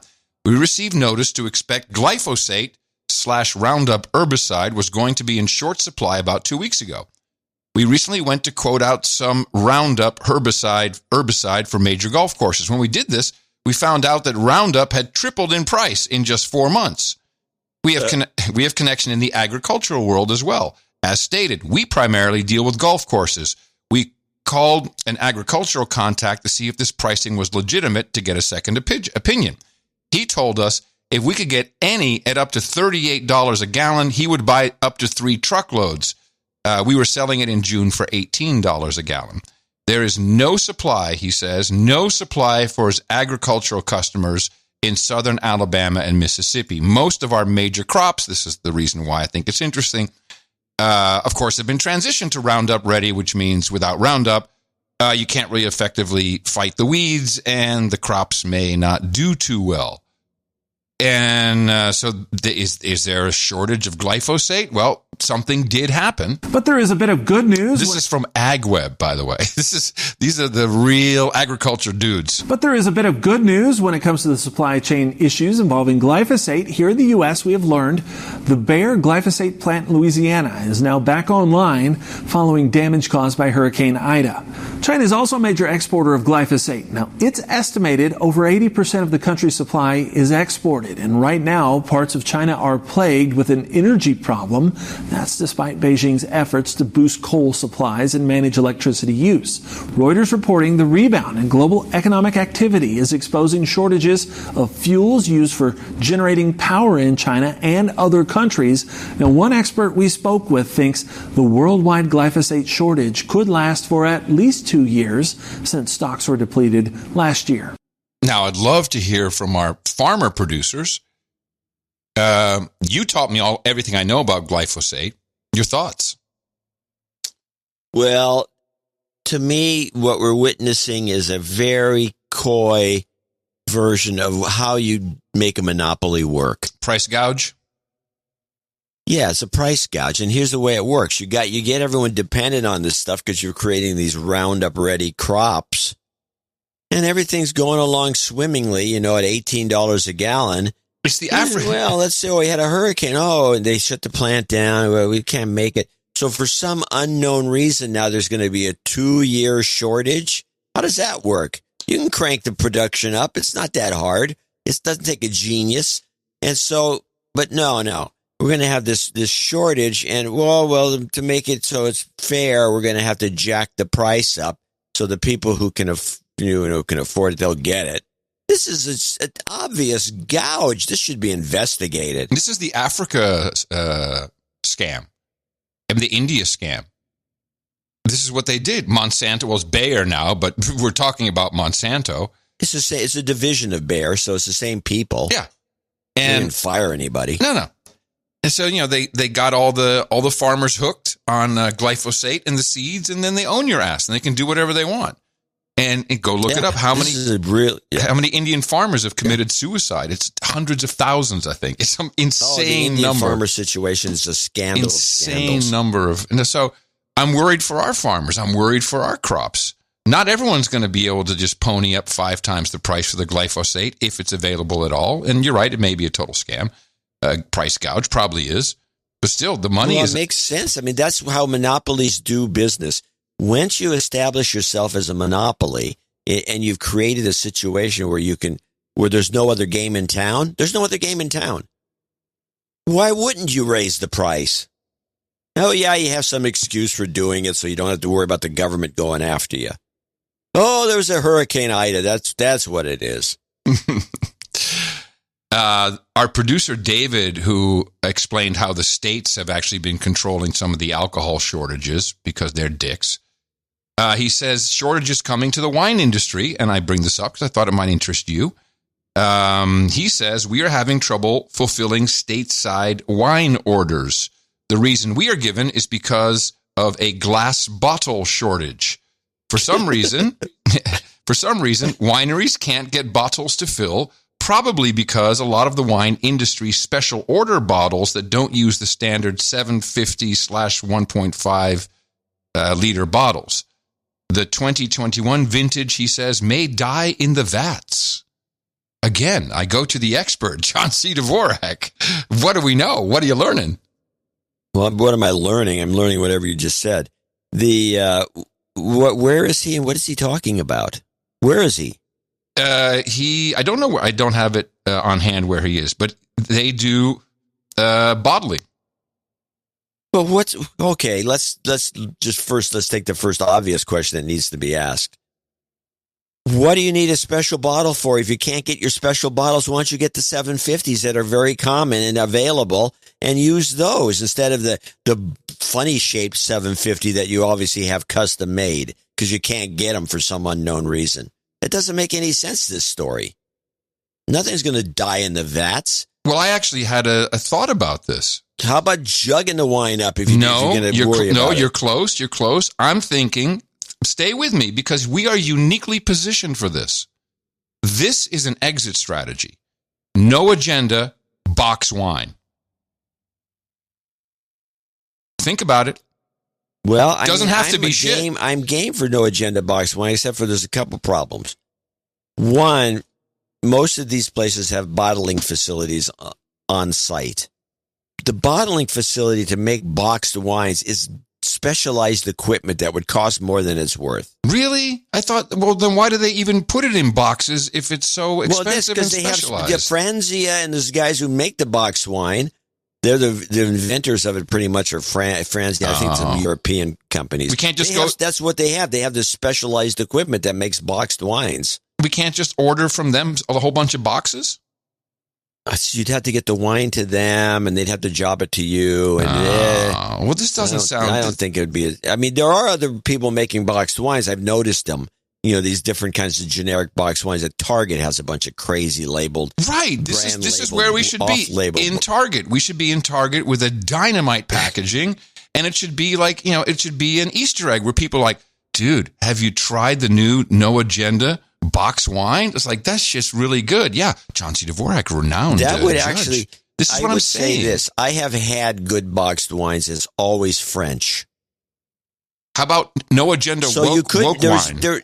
There is a possibility of making boxed wine that's quality wine in the United States. I've just never had it.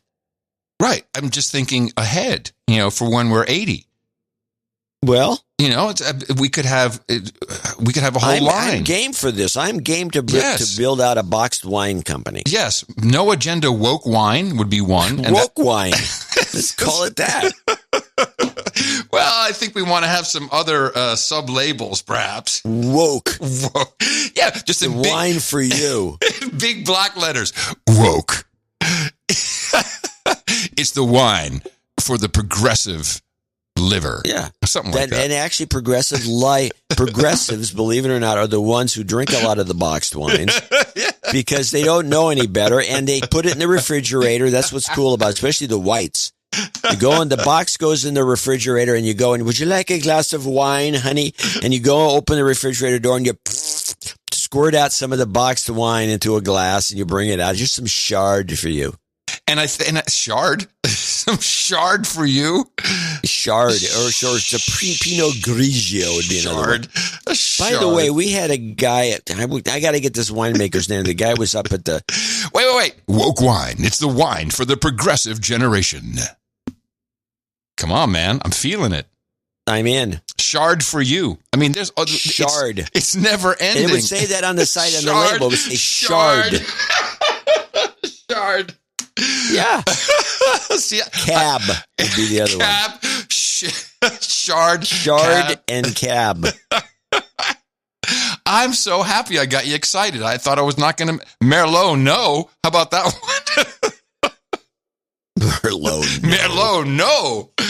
Yes. No. And think about the fantastic art we could have. And, so, and by the way, we'll put lost dogs on our carton or something. We got to bring in more of these great elements.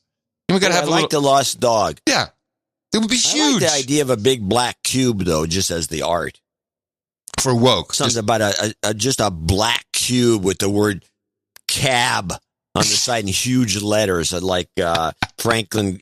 It wouldn't be Franklin Gothic. You'd want some serif font, but you'd just have it on there. It was super bold, super heavy. Yeah.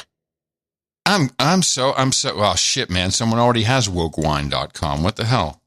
Woke. Oh, no. Oh, no. There goes our exit strategy. No, it's still available. You can buy it for $3,500. Or you can lease to own. You can lease a domain name. Only $292 a month. How much? $292 a month. It's lease to own. Lease to own, John. How about woke.wine? I think there's a .wine. They don't get that. Is there a woke? Is there a wine TLD? TLD wine. If there's not a .wine TLD, I'd be stunned. There should. Well, yeah, it might be. Let me see. Woke.wine. Well, no, it has to exist. But I can't I can't find a .wine top level domain. I don't know if it exists. May or may there's not. got to be a seller. It's probably one guy. Yeah, probably Gallo bought the whole thing. Yeah. I think we have a product here, and everyone can chip in. Everyone can work about it and and maybe they can chip in. Chip in, yes. Chip in. Maybe we probably have a producer that listens to this show that knows all about boxed wines. Probably works for one of the big wine boxing companies. Mm-hmm. Oh, and by the way, small batch. Oh yeah, small batch. Artisan. Artisan boxed wine. There you go. Artisan, and we need people. Trolls are already offering to invest in this project. Yeah, no, I know. This could be dynamite. We could do one of those public. One of those. There's a type of investment you can do. Yes, that is where people, beer breweries do it constantly. Yes, I'm familiar. And you with get this. the straight money in there. Mm-hmm. Boom! Next thing you know, we're the boxed wine guys. Yep. Right. Who's going to run it? Who's going to run the business? Oh, we have to hire somebody. Yeah, I know. Anyone we know? We're gonna do auditions. We're gonna job interviews. What's the auditions? That's a funny way of putting it. Isn't that what it is? Yeah, kinda. I think we should put this in. We put it on the burner. It's on the burner, ladies and gentlemen. It is on the burner. The woke wine. And with that, I'd like to thank you for your courage and say in the morning to you, the man who literally just put the C in the shard, ladies and gentlemen, Mr. John C. Dvorak. Well, in the morning to you, Mr. Adam McCurry. Also in the morning, ships, seek boots on ground, feet in the air, subs the wild. Name is nice out there. Hey, well, hello and happy 14th birthday to all the trolls in the troll room, trollroom.ai. Nice to see y'all here for the birthday celebrations. We love having you here. Troll's been helping very much with our box wine exit strategy. Lovely to hear. You guys are good. You guys are all over that. And you can join these trolls if you want. Trollroom.io. Let's see how many we have today for our special celebration. All right, hands up, trolls. Let me see what we got here. Okay. Woo, scurry away. There they go. Oh, nice orange hair. 2,252. 2,252. That's good. That's decent. It's okay. I'll take it. I love having these trolls here. And they are part of the value for value model. And that's what we're going to thank some people for in a moment, because they offer, some value sometimes, and they get, a free chat room in return. That's a great value for value proposition. But sometimes it's really, really very good, like one-liners and good information and research. Far and few between, but we appreciate you being here. If you are on the new Truth Social, with all the Trumpers, then you can probably follow us very soon at noagendasocial.com. We certainly don't block anybody in the Fediverse. We don't block any of the social justice war. We block nothing. We want to see it all. We want to be able, of course, because we're not triggered. That's why we think it's entertaining if people come in and are all triggered about stuff. And this is a very nice community that we have. 10,000 souls on noagendasocial.com, and you can follow that from any Mastodon account. I think these days, I believe Mastodon.social has unblocked us. I think you can follow us from there. We may not be on the timeline, but I think that you can follow. I may be wrong. Or set one up yourself. It's not that hard. You can download it. It's open source. You can set it up on a little server, like an old laptop in at your house, on your cable modem. It's all possible. If you have trouble, then go into the troll room. They'll help you out.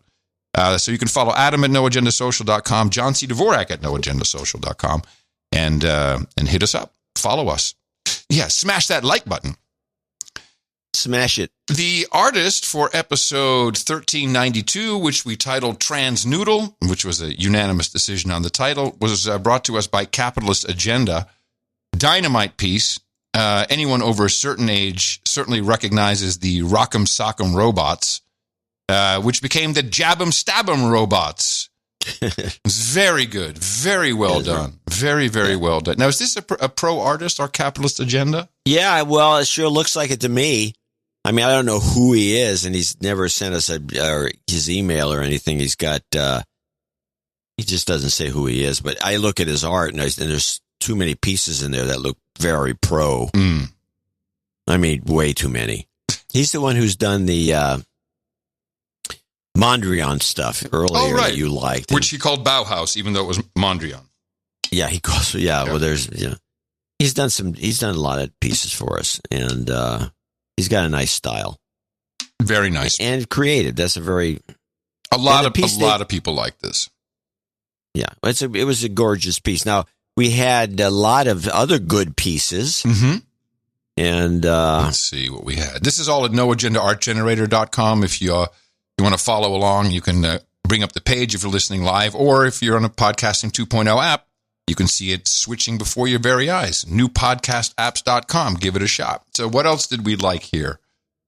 Well, I think that, there was kind of a nice, I guess it was just a thought piece by Nick the Rat, Trans Noodle, which is the name of this piece, which was kind of okay. I like the dog with Darren O'Neill's dog with the RCA dog. Yeah, with the. Let's see where. Well, there's a lot of people did a lot of dogs. We rejected all the dog pictures. Yeah, it was a bit much, which was way too many. And I believe... oh, yeah, the dog parents. I see it. Yeah. There's a dog tag that was cute. It's beautifully done by Tantanil. I like well that. done. Well done, that one. We had Celine Dion in some kind of broken limb pose. There was a very good piece by Roger Roundy of the people saluting Nazis. Yeah, the In-N-Out burger. Yeah, but the problem is we never did the In-N-Out burger story. Yeah.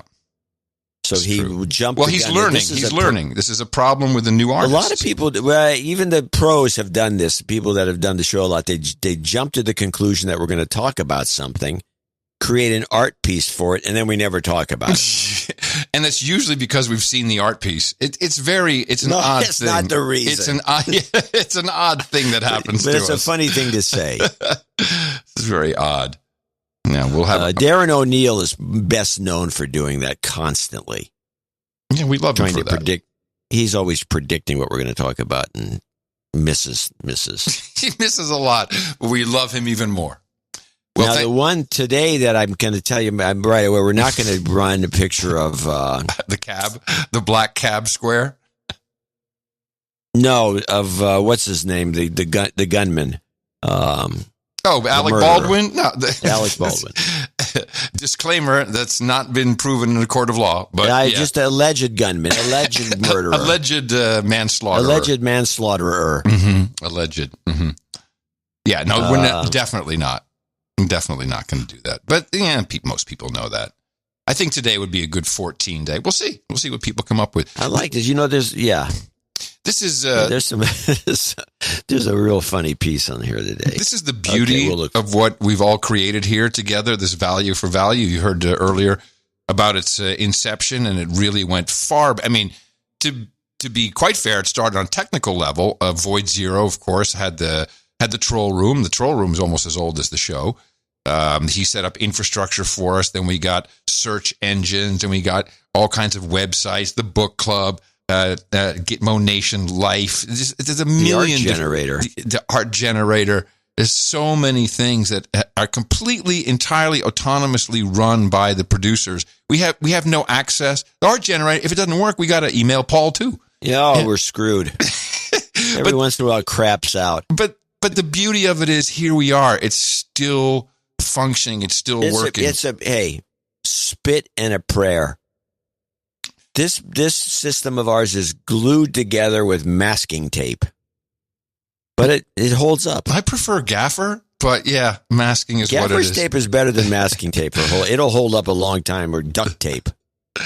Well, we really want to thank everybody, and just looking at the artists. Let me see how many album art pieces have been created. I can tell you right now. Current count 23,162. I mean, that's 20 times more, almost than episodes. Top that, Chapo Trap House. Now let us thank our executive producers and associate executive producers for this 14th celebration, episode 1393. And we do have some people who came in to support us for the show today. Yeah, starting with Catherine Gerard in Pahrump. Pahrump. $1,395, and she sent a note in, actually on paper, and she says, "I'm enclosing a check for $13.95. I've recently donated, but it was a long time ago. The episode that I was a producer for was number 177. Wow. So she feels she needs a de-douching. I think that's in order. You've been de-douched. I believe that this amount brings me double damehood, which would make you a baronetess. Yes, there's no double. I would like to be known as Sandcat of Southern Nye County, Nevada, the land of hookers and blow. It is kind of the land of hookers and blow. I would like to have bulgogi at the round table with OB beer for all. What is bulgogi? Bulgogi is the beef dish in the Korean restaurants you get. It's bulgogi. It's delicious. Oh, is it? It's that real thin sliced beef that's kind of barbecued. It's in a sauce. It's dynamite. Yum. Well, everyone will enjoy that. Thanks for ordering. Everybody needs bulgogi. I am calling out Eric the Shill as a douchebag because he never sent my dame ring or replied when I emailed about it 9 years ago. You can't douchebag staff and management. And I'm pretty sure that he sent it out. I think that we've douchebagged each other once in a while. Yeah, but I'm not gonna douchebag Eric. He has no defense. Okay. Yeah. No, I don't want to douchebag him. Whatever I say doesn't matter because to be honest about it, I'm telling this to Catherine. Adam has the last say in this because he has the button, the douchebag button. I can't push it from here. That's right. I'm not going to douchebag Eric. So if he doesn't push the douchebag button, there's not a damn thing I can do about it. No matter how much I'm sure we can commit to making sure your ring arrives. It's certainly 9 years ago.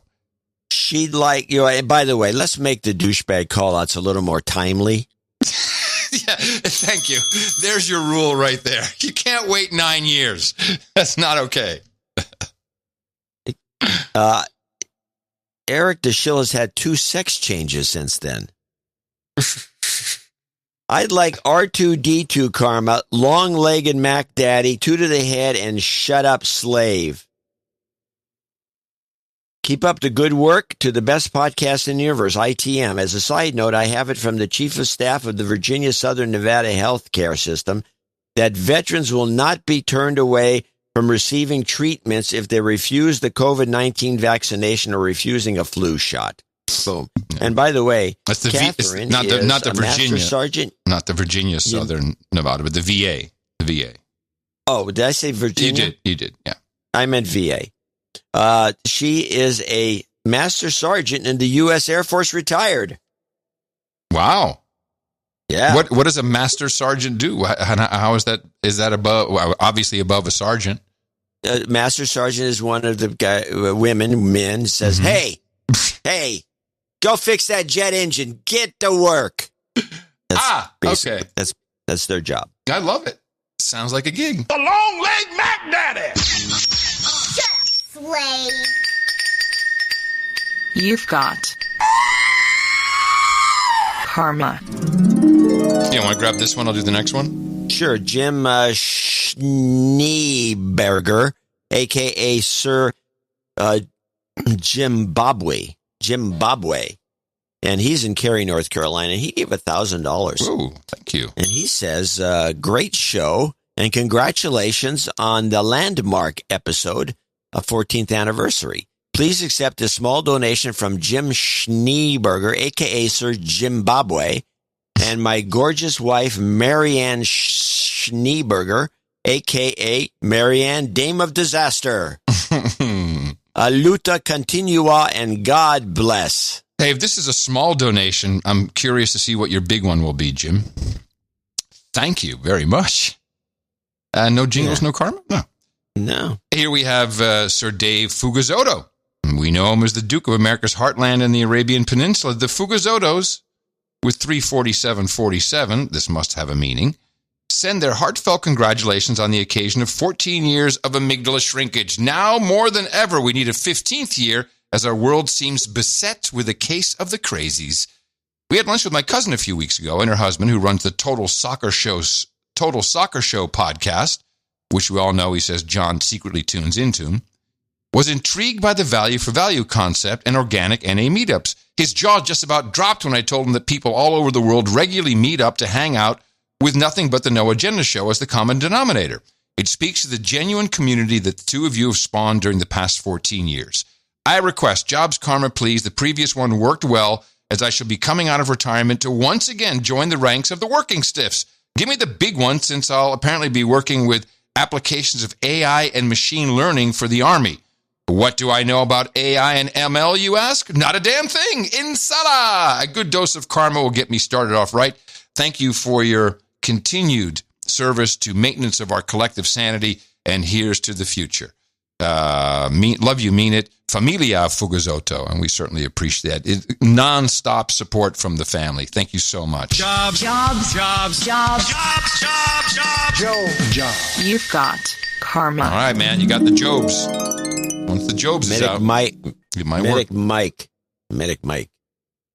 Mike is next on the list. He's in Rancho Santa Maria, or Margarita.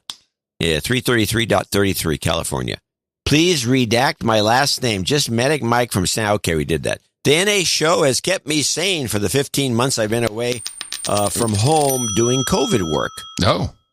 I wonder if he's one of those traveling doctor nurses. Yeah, possibly. Makes all the money. Medic Mike, what do you think? Maybe he's in the healthcare field. I wonder.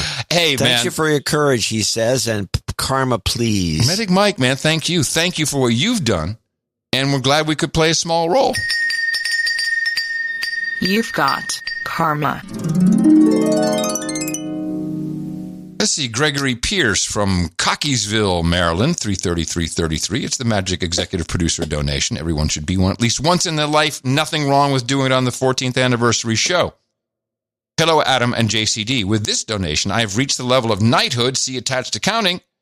At the round table, I will like Chesapeake Blue Crabs and Natty Ba. Natty, what is this? Natty Bo. B-O-H. I don't know what Natty Bo is. Natty Bo. I've never heard of Natty Bo. Trolls, you need to know what. Well, I ordered it, but I haven't seen it come in yet. I'm losing it. I haven't seen it. It's okay. I have no idea. Maybe it's a kind of crab. Well, we'll be able to look it up, or somebody in the troll room can look it up for us and report back. Any karma or anything? No request. Okay. No request. We're going with Baron Sir John of South London. He's up next, Baron Sir John. And he's in London, UK, 333.33. It's a National Bohemian beer. National Bohemian beer. Natty Bo. I got it. It's a beer. After seeing a series of 33s in my local neighborhood, I knew the universe was trying to tell me something. Happy anniversary. Here's a donation at 333.33 for your special day. May you have many more, i.e., please no exit strategy yet. Well, those days may be over. Yeah, with the woke wine in a box, baby. We may be ending it. Thanks for the many years of, and you get a good company like that going that you can sell it and retire. Thanks for the many years to Constellation. Thanks to the many years of laughs and thought-provoking analysis, I count myself lucky that I was able to meet you both in person on your respective London trips. Yes. Oh, yeah. I remember you. I remember too. And they will likely never happen again. As they will likely never happen again. Maybe not. You're disappointed. Well, not in the current environment. What with these local ridiculous travel restrictions, he writes. Yeah. Please, could you give me a massive jobs karma and a dealer's choice and jingles? Thanks. By the way, I think I know why Otter.ai keeps getting JCD's name wrong. John C. is an Indian name. Yes. It's Jhansi. Which is an Indian name. Yeah, I didn't know that. And he says, and the dude named Raj, who works there, probably misheard John C. and told the program it was John C., which is pronounced similarly. Malik and his Indian cabal strikes yet again to annoy JCD. Let's go, Brandon. Regards, Baron Sir John of South London. Outstanding observation. And I think you're probably right. It's racism. It's Indian racism. That's what that is. Because their algos and their AI are racist because it's a bunch of racist guys who put it in. I just pulled a random jingle for you. Massive jobs karma will be GOAT.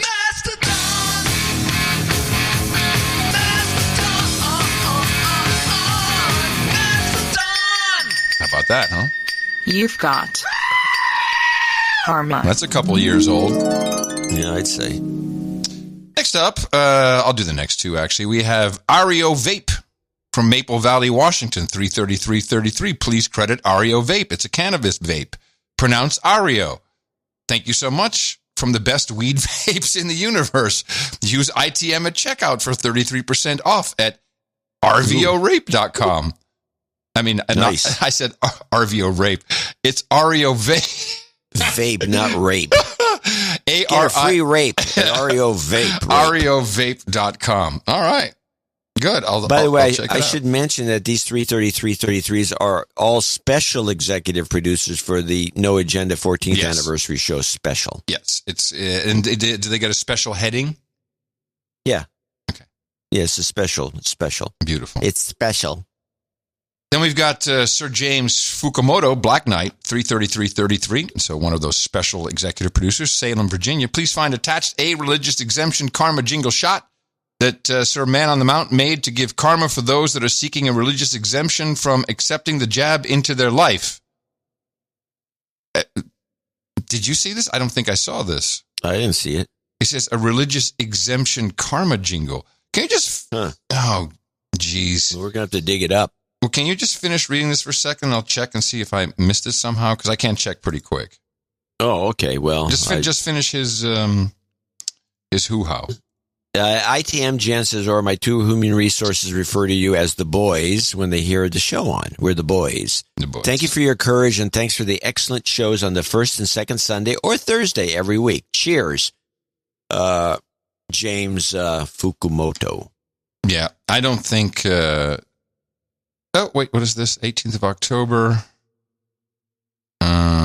GE.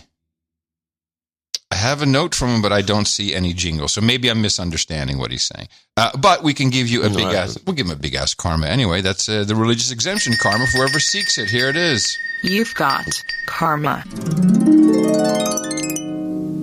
Jacobina. Yeah? I was going to read it. Jacobina Kunnen, Dame of the Doomsday Deniers from Rosmalen in the Netherlands, 333.33. Thank you for all you do. It means a lot to me. And she signs off with Jacobina Kunnen, Rosmalen, the Netherlands, Dame of the Doomsday Deniers. Thank you so much, Jacobina. John Hoijboer. I'll do these two. These are quick. John Hoijboer, which would be my Dutch pronunciation, but he's from Bristol, Tennessee, so maybe it's Hoeboer.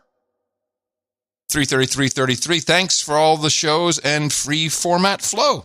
You're more than welcome. It's got to be a Dutch name, Hoijboer. Yeah, it means a hay farmer. Really? Mm-hmm. Well, Just Ed is next. No bullshit name here. 333.33. Hey guys, just listen. Great listen. Please de-douche me.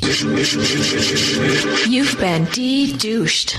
Thinking of getting a meetup started in northern New Jersey. Just Ed.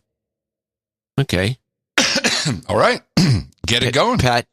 Patrick Perrine in Bellevue, Illinois. 333.33. ITM, enjoy the show. Here's to 14 more years, Mike. Oh, those are notes we can live with. Thank you very much, Mike. Josh Purcello from, is this Australia? 333.33. Dear Uncle John, Uncle Adam.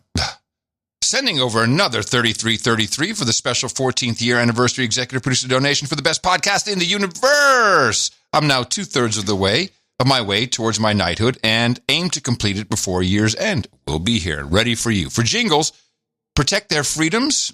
Yes, we have that one. Build Back Better full song at end of show. I got it queued up for you. It's about time. And R2D2 karma for all producers. I did want to plug my YouTube channel, Vivid Iceland, once more. Yes, I've been corresponding with him about this, as I had such a great response from the No Agenda family for my previous donation. I also want to extend the invite to all No Agenda listeners who visit Iceland to get in contact with me, as I'm more than happy to take you out on the glaciers here in Iceland for a little bit of a wander.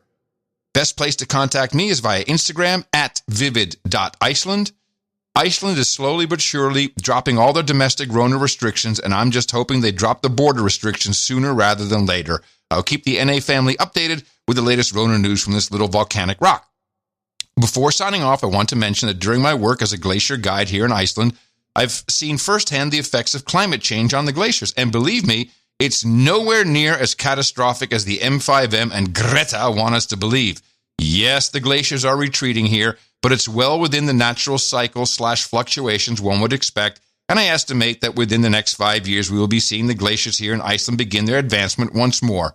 I'll provide a more in-depth climate report on a future Boots on the Ground update. Wishing you two all the best. Thanks for 14 great years. I'm looking forward to at least another 14 more. Love is lit. That's Josh, the Glacier Guide. You'd think the Glacier Guide would know about what's really happening to the glaciers. He's on the front lines. He's a frontline worker, a frontline glacier climate denier. Nobody wants to hear from him. Nope. Except us. He's got too much good information. Andrew Martin's hold next on. I have to do his things. Yeah. Intelligence work takes place within a strong legal framework. We operate under the rule of law and are accountable for it. In some countries, secret intelligence is used to control their people. In ours, it only exists to protect their freedoms. Protect their freedoms. Protect their freedoms. Protect their freedoms. You've got karma. Now, Andrew Martin comes in with $333, and he's in New South Wales. And he has a pre-note, which he doesn't necessarily want us to read, and I won't. But he does have his clip mentioned. He wants to play the Maxine Waters song with the Scumbag Kicker. Well, it's not that I have a jingle. I don't know if I have a okay, it's song. Something, I don't know. Yeah. But he did mention in his pre-note, this kind of, just in passing, I'm going, and this is a question for now. Have you looked into these reports of the vaccines contain some sort of self-assembling nanotechnology, one assumes with some manipulative purpose? No, we don't. The only thing I will say, because there's no proof of any of this, and people can take a vial, and go examine it for themselves. He refers to the Spartacus letter when he says this. Yeah. Which I don't think the Spartacus letter mentioned at all. I say this one thing. Why isn't the Pfizer vaccine sold in the United States approved by the FDA? Yeah. I have somebody sent us in one of the letters from the FDA. I'm going to read from it later. I have it in. I think I have it in the show notes. I think I actually put it in there. It's a good thing to put in the show notes, but the guy had highlighted certain parts of it, which I'll look at and we'll read later, especially this one highlighted piece where the FDA says these are technically the same, but they're legally different. Something like that, some crazy concept that was like this. No, it's a disclaimer I put it in the show notes. It's a disclaimer at the very bottom, and it says that technically they are the same. They are created the same. It's just a different name. No. Hold on. That's okay. Hold on a second. And it's not at the very bottom. It's in the middle. No, the one I saw was at FDA stance. Okay. I have revised August 23rd, 2021, vaccine information. I'm reading from a picture of it. For recipients and caregivers, at the very bottom, it has a footnote, and I'm going to read it verbatim. The licensed vaccine has the same formulation as the emergency use authorization authorized vaccine, and the products can be used interchangeably to provide the vaccination series without presenting any safety or effectiveness concerns. The products are legally distinct with certain differences that do not impact safety or effectiveness. You read the right piece. And what does that mean? It's bullshit. It's like there's some crazy shit in there that they're lying about. That's my thought. They're not lying. They told you right there, straight up. Or they're not telling you what it is. They're not telling you what it is. Now, what is the term? So legally distinct. What does that mean? So they are different, distinct? Yeah, it means they're different. They're different. They're the same, but they're different. That's what you just read, which is in the show notes. People should go look at it. It's a big letter. Mm-hmm. What they just said was they're exactly the same, except they're different. That's what it says. Recognizably different in nature from something else of a similar type. Wow. The products are legally distinct, so that means they're different legally with certain differences that do not impact. So these certain differences is kind of concerning. Well, that certain differences may be the self-assembling nanotechnology. And that is activated by 5G. Thank you for coming to the dark side. Been saying this for 2 years. Sometimes you got to let the people discover it on their own. It just seems to me to be fishy. Well, all right, so let's Well, it's fishy. For sure, we've seen a lot of microscopic enhanced video of shit swimming around. Maybe what they could also be saying the following: the Pfizer vaccine's not made as well. It's got a lot of garbage in it. Could be said there's fingernail clippings in it. What are we going to do? Ultimately, all anyone wants to know is, are you buying it?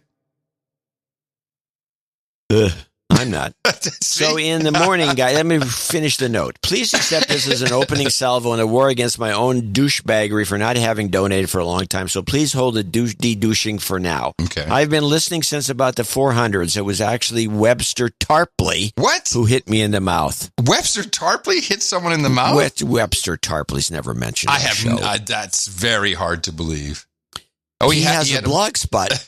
Well, there you go. Well, it stated that it was his. He was linking to you guys and Mike Rivero. Oh, that could be. The three of you back then, you were my path to political enlightenment. But then, sadly, in the Dimension AB wars of 2015, thank God those are over. Yeah, tough. We lost Webster. He was carried off to the Soviet Union along with all of those with a hysterical hatred for Trump. And somehow Russia. It was you guys who steered me right. Your analysis is the best, and the laughs are so important to slaves in lockdown Australia. Yes, I hear that. I salute you, gents. The only thing I had in mind for jingles was an older song about Maxine Waters. Maxine Waters has come up twice in the conversation. Oh, no, it's the same conversation. If you have it. The scumbag one. Let's aim Maxine's ire at the pharmaceuticals. It has to do something. Okay. Well, cheers. And no karma, just Maxine. That's what he says. It's clear to me. And I just think the American people had better understand what's going on. This is a bunch of scumbags. That's what they are. That's what I remember. Thank you, Andrew. Sir Bernie of the Yummy Gummies, 333. And, switcheroo alert in the morning, gents. Sir Bunny of the Yummy Gummies here. Please credit this donation to my smoking hot wife, Kelly. Is that Kelly Yummy Gummy? Kelly of the Yummy Gummies? Come on, man. Help us out here. We want to do the switcheroos. Do it right for you. On this date, 10 years ago, we went on our first date. We got married a little over 7 years ago and now have 2 adorable human resources. When I heard that the 14th show anniversary was on the same day as our 10th year metaversary. Oh, bro, please. I was able to give that one up after 5 years. And Tina would still kind of be celebrating the metaversary, all right. Although I still know I know exactly when it was. I knew that a commemorative donation to the best podcast in the universe was in order. Yes, with this donation, Kelly has reached the treasure threshold for knighthood, which will be a dame, and will claim her seat at the round table. Henceforth, she'd like to be known as Dame Bernie, Burney. Nothing for her at the round table, please. She's fasting. I love you, baby. Best 10 years of my life. Can I get some jobs karma from my mother-in-law, Marianne? Bye! You bet! And congratulations to the two of you. 10 years metaversary, and they never had a fight. Jobs, jobs, jobs, and jobs. Let's vote for jobs. You've got karma. I see we're getting close to the big giant storm, which is supposed to hit us. I mean, it's already raining like crazy, but the big river of doom. Yeah, this is so cool. I'm so excited about this.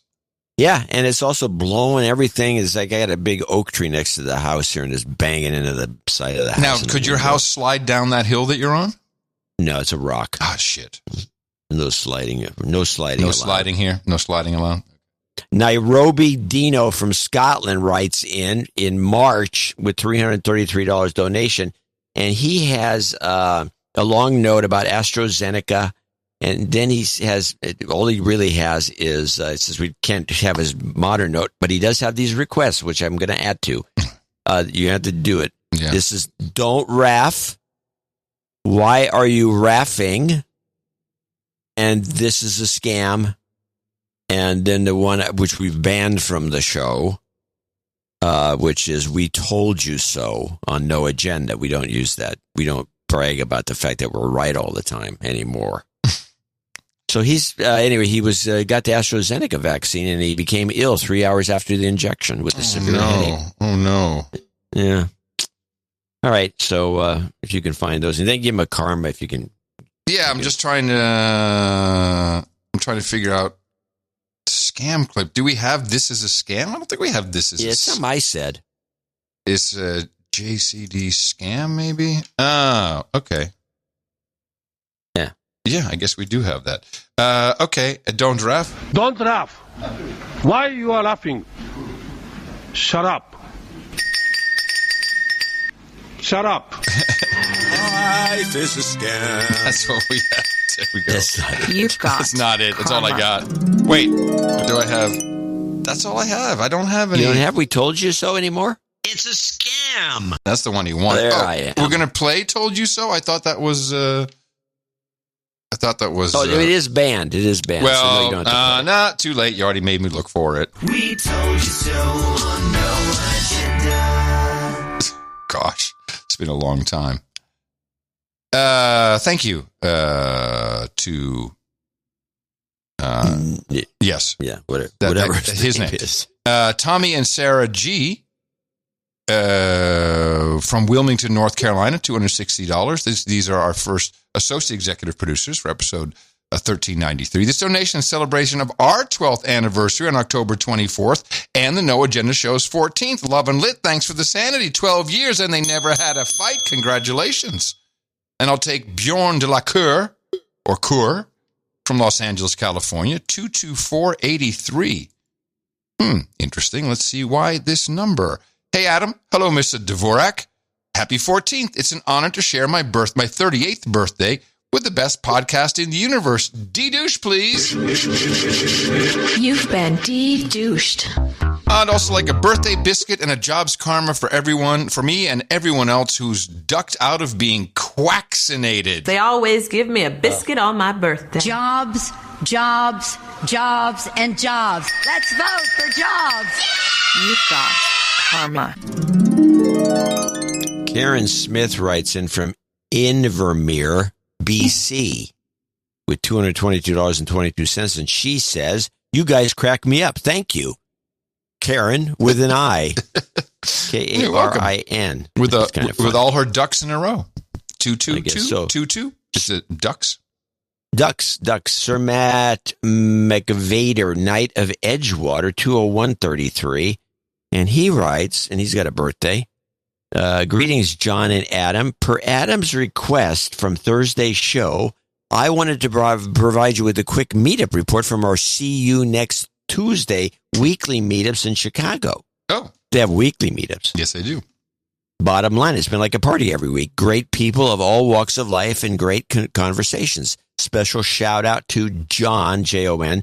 He's been a regular at the meetups, but just took a job in another state. That being said, I got fired after last week's meetup, and we're going to be switching venues to Delilah's going forward. Oh, wow. Wonder what My happened boss there. was a douchebag anyway. Douchebag. I'm sorry, gratuitous douchebag for me.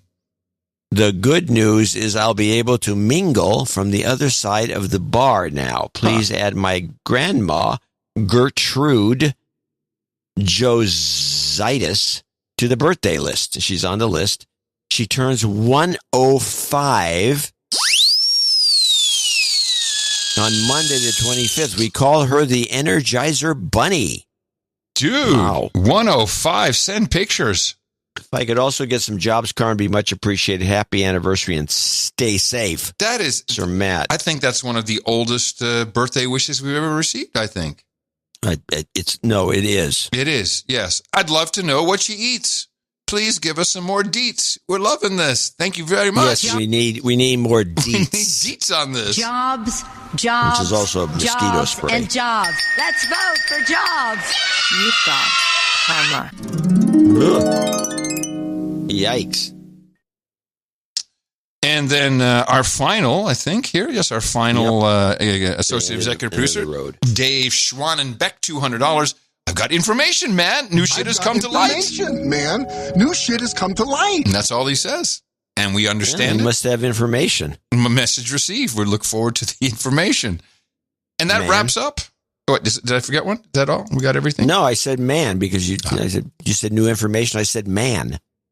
And that wraps up our executive producers and associate executive producers for episode 1393. These are special 14th anniversary producerships, which means you can put that anywhere where credits are recognized, IMDb, LinkedIn, your CV, anything. It's real. If anyone questions this, I will be happy to vouch for you on a phone call.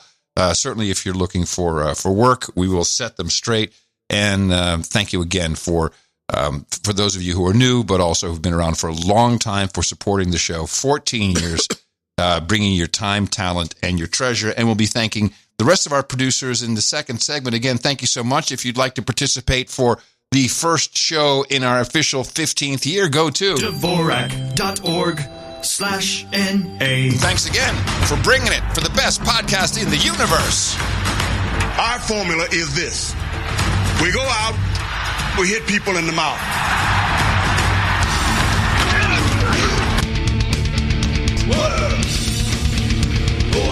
It's a scam. Shut up, slave. I should mention that the anniversary officially is on Tuesday. Yes, this is correct. And it will continue. So this coming Thursday show, it will still be collecting for the anniversary, just to extend it a little bit, because some people still might want to continue the party.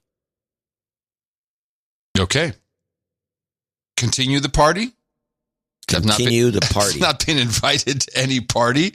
The party. This is the party. You're in the party. It's the party. It's the party. The party. Interesting.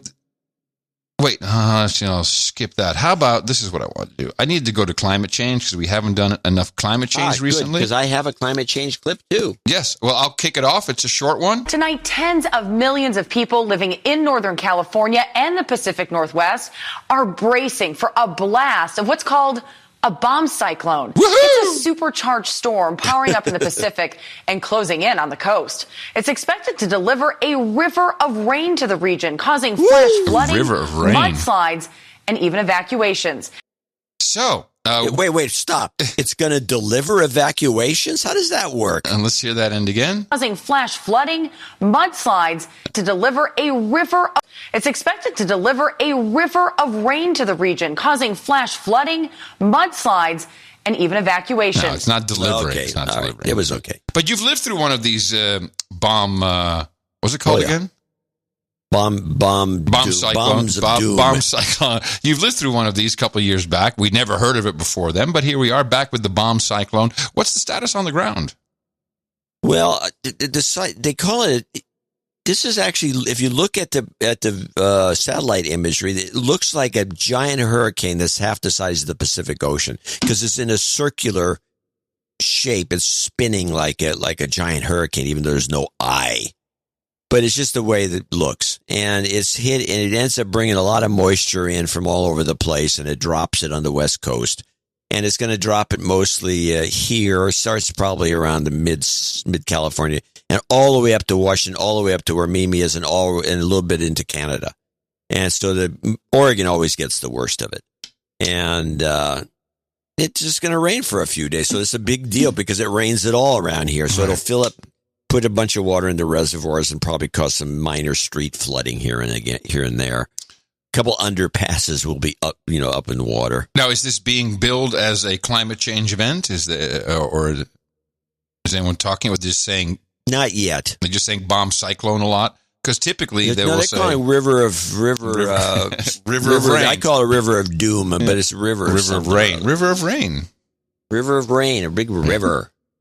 Yeah. Which is what we get every 2 or 3. California is a very cyclical weather pattern. It's like dry. And then the whole, from about October 15th to February, it just rains all the time and it fills everything back up. And then, I don't know what we're going to do. Well, we can't lower the prices on the drought pricing for water, so we'll keep it what it is.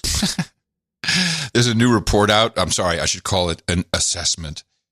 About 27 pages. Which is a collective view from all 18 U.S. intelligence agencies. Can you name all 18 U.S. intelligence agencies? I can get pretty close, but I can't name them all. No, me neither. This is their first look at what climate means for national security. I think that's not true. I think they've been looking at this for years. But this report paints a picture of a world failing to cooperate. This is from the BBC. This is the BBC headline. Doom, doom, doom. Climate change will bring global tension, U.S. intelligence report says. Doom, doom, doom, doom. So the report paints a picture of a world failing to cooperate, leading to dangerous competition and instability. It has been issued just ahead of President Joe Biden attending next month's COP26 climate summit in Glasgow. It warns, so the report warns that some countries will try to defend their economies and seek advantages in developing new technology. Oh, new technology. How about trying some nuclear, you doofuses? Some nations may also resist the desire to act. That's interesting. Resist the desire to act. This is an interesting way of putting it. So they really want... the word resist seems to be in play. Well, how about resist but it's resisting the desire. So they have desire to act against climate change, but they they're don't resisting. have desire. They're resisting desire. Oh, they're resisting the desire. Oh, okay. But that means the desire is powerful. Well, they have to. It must be, or they wouldn't have to resist it. I just find that odd. With more than sinners. With more than 20 countries relying on fossil fuels for greater than 50% of total export revenues. Yeah, fine, whatever. So we have that to look forward to.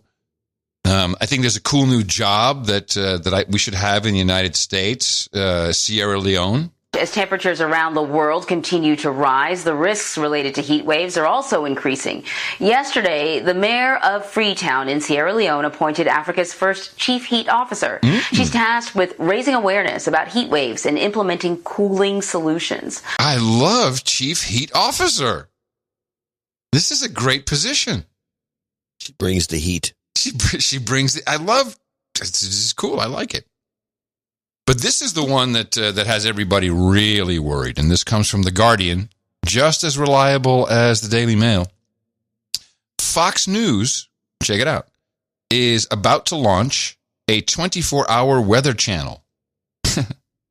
And this has climate crisis researchers worried about the channel's reach to perpetuate misinformation and advance political goals through the weather.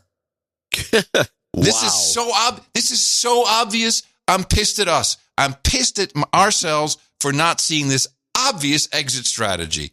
Start a weather channel that debunks climate change nonsense. Yes. What were we thinking? Yeah, well, we weren't. Fox Weather, everybody, with Shep Smith. We'll bring him back.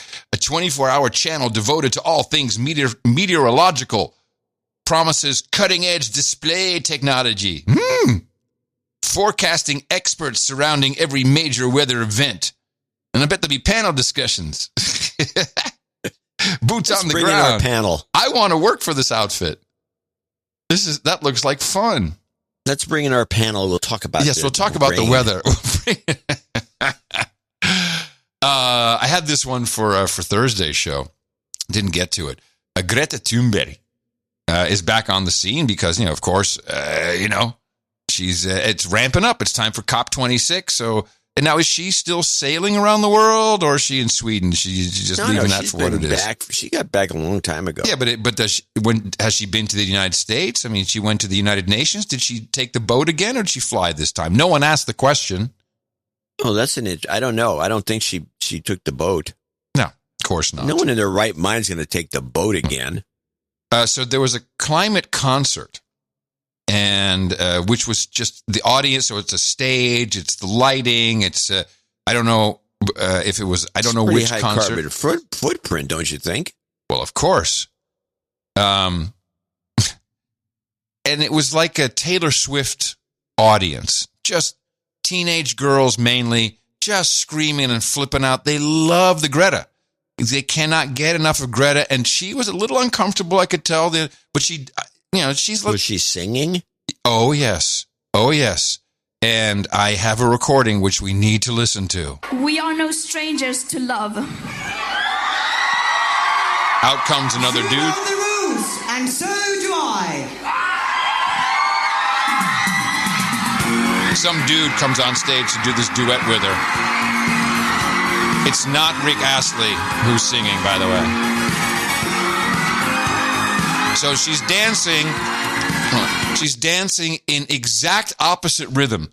So when you dance, you're on the 2 and the 4. She's on the 1 and the 3. The girl has zero rhythm. Zero, cannot dance. And yet all the comments are like, Greta dancing her ass off. Yeah, unrhythmically.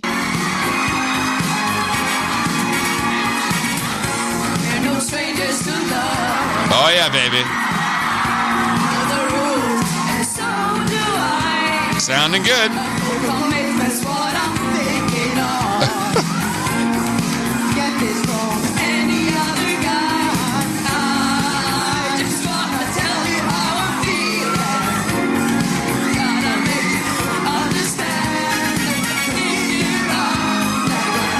So that's your superstar. How dare you? Was this? Did she learn to sing from that woman that sings Let's Get Social? I think so. I think she went to the same conference. It's unbelievable. This is what we call jumping the shark. Greta jumped the shark badly. It was so lame. And that's all I got. Climate change. I don't know how to transition from that to my clip. No, I'm sorry. You screwed me over. I didn't realize. we can skip it or we can come back. We can do it now, whatever you want. Well, let's go to it and get it out of the way. Okay. Because this is the weirdest climate change story I've run into for a while because it makes no sense. But who knows what this guy's thinking. This is the Saudis. Oh. Saudi Arabia, the world's biggest oil exporter, says it's aiming to reach net zero carbon emissions by 2060. The BBC's Alan Johnston has more. This announcement came at a climate conference in Riyadh. Crown Prince Mohammed bin Salman said more than $180 billion would be poured into making the economy greener. The energy minister said this transition could be made without adversely affecting the kingdom's finances and that time was needed to do things properly. Climate activists are likely to feel that this tone is too complacent. The Saudis have in the past been accused of moving too slowly. Their neighbours in the UAE, another big oil exporter, plan to reach net zero emissions 10 years earlier than Saudi Arabia. The Saudis have got a bunch of oil refineries. They drive Bugattis. What are they talking about? Marketing. This is necessary for one reason and one reason only. 3 letters. ESG. This is the attack. They have to have some environmental social governance that they can point to and show their little chart and their PowerPoint. Otherwise, they're uninvestable. You can't invest in anything the Saudis are doing, or anyone is doing, if you don't have a green sticker. Yeah, that's what it looks like. Yeah. It's fun, though. I thought it was weird that they had this meeting in Saudi Arabia for climate change meeting. That wasn't covered. Amy wasn't there. Oh, then it didn't really happen as far as I'm concerned. There's another weird meeting. I just want to bring this clip into play. This is another weird meeting that took place regarding Afghanistan. Another weird meeting we didn't attend, and it sounds like we should have. Listen to this one. This is Afghanistan weird meeting. Russia hosted talks on Afghanistan today involving senior representatives of the Taliban and neighboring nations in a round of diplomacy that underscored the Kremlin's growing clout in the region. From Moscow, Charles Maines has the story. The Moscow talks amounted to a step forward in the Taliban's quest for legitimacy, with Russia, China, Pakistan, Iran, and India joining Central Asian countries acknowledging the, quote, new reality of the Taliban coming to power. The U.S. skipped the talks, citing scheduling issues. Scheduling issues. Still, Russia says it wants to see an inclusive ethnic government, progress on human rights, and security assurances for allies in neighboring Central Asia before extending formal recognition to the Taliban. Moscow also joined participating countries in calling for a UN donor conference to alleviate humanitarian suffering, noting countries that took part in the U.S.-led war in Afghanistan should bear the lion's share of the cost. The hell's that all about that nobody's discussing? And what was the scheduling issues? Bullshit. Lincoln couldn't make it? Bullcrap. No, Zawalaki, whatever his name is. That's the guy running it. What's his name? The guy who's always been running this crap. Yeah, this is sad. I have a couple China things. There was another upset with a NBA player that upset China. Oh, good morning, Amory. Yeah, basketball player Enes Kanter has Chinese censors up in arms. The drama began when the Boston Celtics center touched one of Beijing's red lines. Kanter tweeted a 2-minute video of himself showing support for Tibet. And during Wednesday night's game, he also wore shoes with the phrase "Free Tibet." The communist country wasn't having any of it and pulled the Celtics games off Chinese media. Kanter said he wanted to speak out about the mistreatment of the Tibetan people while calling the Chinese president a brutal dictator. The Dalai Lama's office released a statement thanking him for his support. And China's foreign ministry spokesman said his words weren't worth refuting, but Beijing has also pulled Philadelphia 76ers games from its airways because of a previous spat with the team's new general manager. Kanter is from Turkey and enraged President Erdogan in 2019 after criticizing him publicly. Yeah, you never want to go full Tibet. Richard Gere hasn't worked in 25 years because he went full on Tibet. This is pretty true. It's really true. The guy can't. Tibet is forget Tibet. Tibet is totally it's the third rail. Yes, it's worse than Taiwan. So it's way worse than Taiwan. It's worse than anything except the Falun Gong. That's the other one that you probably say freaky about that too. That's funny. What was this dude thinking? Like, this will work out well? He wasn't thinking. Well, just keeping with China, I'm going to bring it back to Russia since, you had brought in that Russia clip. Chinese scientists are building, they say building, which means probably are there, anti-satellite weapons that can cause an explosion inside exhaust. So what this system does is it can trail along in the space wake. Ooh, it's a good one. Space wake. I don't know why, but I like that. In the space wake, and then at any moment they can just detonate and blow the satellite out of the sky, which is obviously Space Force needs to be on the case. And then we get this report. All right, now wait! Don't move. Well, this is part of the story that I'm playing here. I just want an explanation for this technology. What's space wake? Okay, I made up space wake. Okay, I'll tell you what it is. The device can lock itself into the thruster nozzles used by most satellites and stay there for long periods undetected. Ooh, this is like that little fish in the Amazon River, the little bitty fish that if you pee in the river, it goes into your penis. Yeah, and then locks itself down at the bottom there, and you have to have your penis chopped off, literally. Hey, of all things that I thought of when I heard this story, that was not on the list. Well, it is now. It's the penis fish, I think, is what it's called. The limpet something. Yes. So this, now who touted this? Someone got a hand of a defense industry paper. It could be total crap. But as I said, then this story. All right, now to a mystery in the night sky that may have been solved. The American Meteor Society says that people in 9 states from West Virginia to Illinois reported a fireball streaking across the sky early Wednesday. Well, many thought it was a meteor, but experts say it was likely a recently launched Russian spy satellite burning up as it re-entered the atmosphere. Mm-hmm. Sure. Recently launched, burning up as did it fail? No, it had one of those dingleberries in its exhaust. Well, they explained it, didn't they? After that, where you cut it off, there was an explanation. Yes, here's the explanation. Space Force. That's the only explanation we need. I'm glad we have a Space Force. I hope they know what they're doing. These Chinese space wakers. Yeah. Well, I don't know how we transition out of that. Well, yeah, I mean, just give it a shot. I mean, I can transition to a million things. How about some critical race theory? Here's a new Tang Dynasty report. Or actually, maybe this is NPR. This is I have the Wait What clip. This is NPR. Syria, Al-Qaeda won. U.S. military says it's killed a senior Al-Qaeda leader in northwest Syria, and Homsi has more. Okay, I had to stop it there.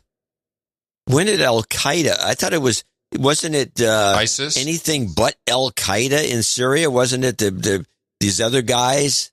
When did Al-Qaeda reappear all of a sudden? I thought they were wiped out years ago. Well, it's just branding. We got Biden and president. Now Al-Qaeda's back all of a sudden. Yeah. Yes. Of course. Okay. But the problem is you're asking questions which you're not supposed to ask. Well, you'd think somebody would ask it there. And the Taliban and Al-Qaeda are in essence, it's all because of Afghanistan, I would say. Whether it's true groups or not, it's just marketing. Well, here we go. Let's hear the part 2 and finish this clip. Abdul Hamid al-Matar was killed through a targeted airstrike, according to U.S. Central Command spokesperson Major John Rigsby. Rigsby said the U.S. Army had no indication any civilians were killed in the attack. He added that the strike against one of al-Qaeda's senior leaders will, quote, disrupt the group's ability to organize global attacks. Syria's northwest is the last remaining major rebel-held enclave. However, some al-Qaeda-affiliated groups also maintain operations in that area. The strike against al-Qaeda leader al-Matar comes 2 days after a coordinated airstrike on a U.S. military base in southern Syria. In that attack, no troops were injured or killed. What? Wait, what? We had an attack on our troops by the Al-Qaeda? Of course, nobody was injured or killed? Where was that report? Well, CBS? Is this now not maybe just the outsourcing of the U.S. military and its contractors, and therefore this doesn't get reported? This sounds like a crock of shit is what it sounds like. Could be. Yeah, it could be that too. From Euroland, there's trouble. There's trouble in paradise. Poland has been very difficult. Poland does not want to adhere to all of the COVID mandates. Poland has their own idea, and it's now come to a head where they're saying, hey, the whole idea was that we would still have sovereignty over our own European member states, our own stuff, what's going on in our backyard. Of course, we were also promised there would be no European army and no European central bank. But that's really what they've received now. And Poland is now being blackmailed by the European, I think by Parliament, although they don't really have the power, that, you know what, $48 billion in COVID relief, you're not going to get it unless you play along. And so now Poland went to their high court and they said, no, screw these guys. Our law supersedes European law. That's what this basically comes down to. The sovereignty of the European Union law is now been questioned by the Polish. And this is not, yes, of course it's good. And it's not sitting well with Starfleet Commandant von der Leyen. Judges have seen their immunity being lifted and have been driven out of office without justification. She's giving a little bit of, it's scary over there. Bad stuff is happening, yeah. And this threatens judicial independence, which is a basic pillar of the rule of law. We have taken a number of measures. We continue to have a regular dialogue, but unfortunately the situation has worsened. And this is not only the Commission's opinion, this is what has been confirmed by the European Court of Justice and the European Court of Human Rights. And now this has culminated in the most recent ruling of the Polish Constitutional Court.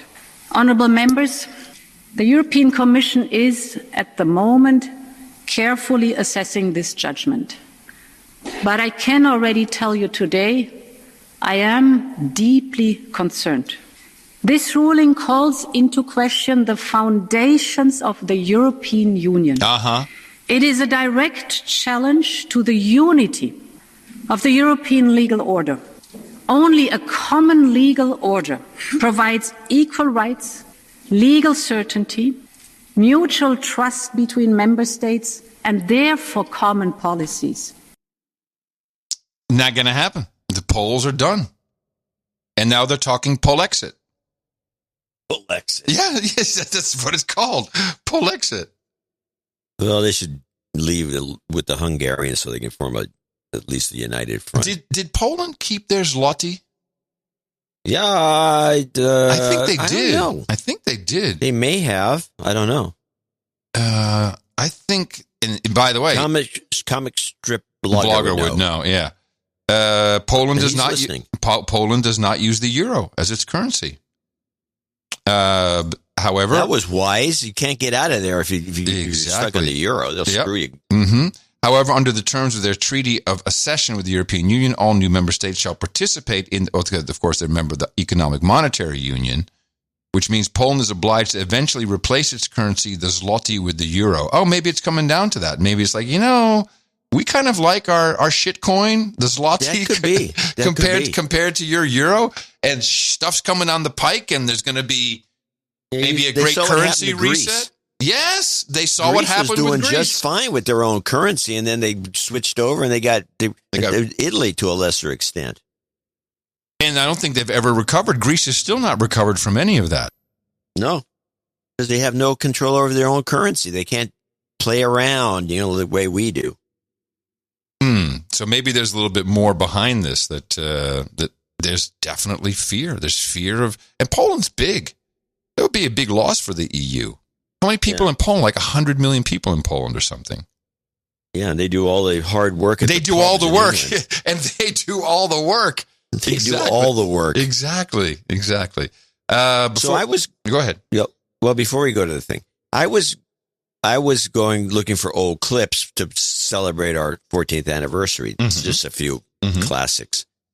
And I ran into one that I would like to play, but before I ran into that, I ran into a new clip that reminded me of the old clips. Okay. In fact, it's almost identical. When we first started doing the show, this issue came up to the point where there was even some aspects of our show that was involved with this.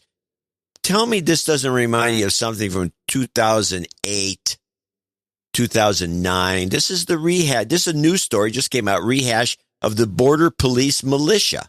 More creek back behind me here. Terry Anderson is the founder and director of Patriots at Large. He was patrolling the U.S.-Mexican border when NTD reached out to him.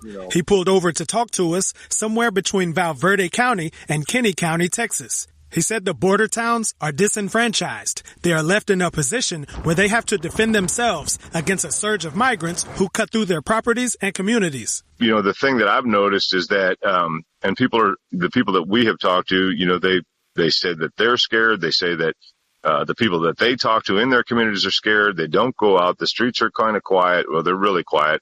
You see people out working. You don't see any kids on the street. Nobody's in the parks, He says it's nothing less than an invasion, and he wants to help protect those border communities. And I think that's what our country needs. I think that, we need to stand together as Americans and help protect our fellow American citizens. These are our brothers and sisters. It's like this part of our country that has been forgotten down here, I think. I mean, obviously we talk about it, and we try to do something about the immigration, but we forget about the communities that are down here. He recently heard a story about a 70-year-old woman that was assaulted and robbed by immigrants. He says he volunteers to patrol because it's the right thing to do. Earlier this week, they had actually kind of saw some people, and they actually kind of just by use of their presence, force them to take a different direction, and and by doing that, it kind of then they radioed into DPS or the sheriff, and it kind of funneled these migrants towards where the sheriffs were at, and they were able to apprehend about 30 people, from what I understand. Anderson said people are volunteering around the country to help out along the border. He even said his 80-year-old uncle wants to come down and help defend the country. Anyone who wants to volunteer or donate can contact PatriotsForAmericaMilitia.com. Holy crap! Hold on a second. PatriotsForAmericaMilitia.com. I got my new AR-15. Let's party. LFG. I mean, this happened during the Obama administration where nobody would do anything, so we had to have our own people, just citizens creating these militias to guard the border, which is, I mean, this is just a rerun. This is proving that this is a simulation. Third term. It's a simulation, and it's on repeat. It's on repeat. So did you have the throwback clip that this reminded you? The throwback clip comes from 2000. This is a clip that goes back to. This goes way back, but it's. I think it accounts for. Chris Matthews got kicked off of MSNBC. He was.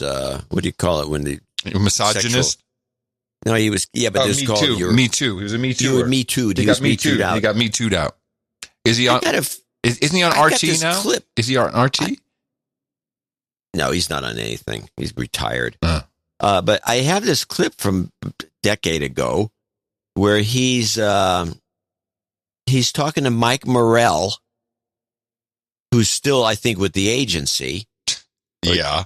Can you ever not be with the agency? Well, yeah. What am I thinking? Mm-hmm. Hello. Mm-hmm. So Morrell is being chewed out by Matthews for for putting up with the fact that the Bush administration went into Iraq with bad info, and it was the reports were no good, and he's just giving it to him. And I'm thinking that maybe when Chris got kicked off of MSNBC, it was one of those 6 ways to Sunday to get back at you.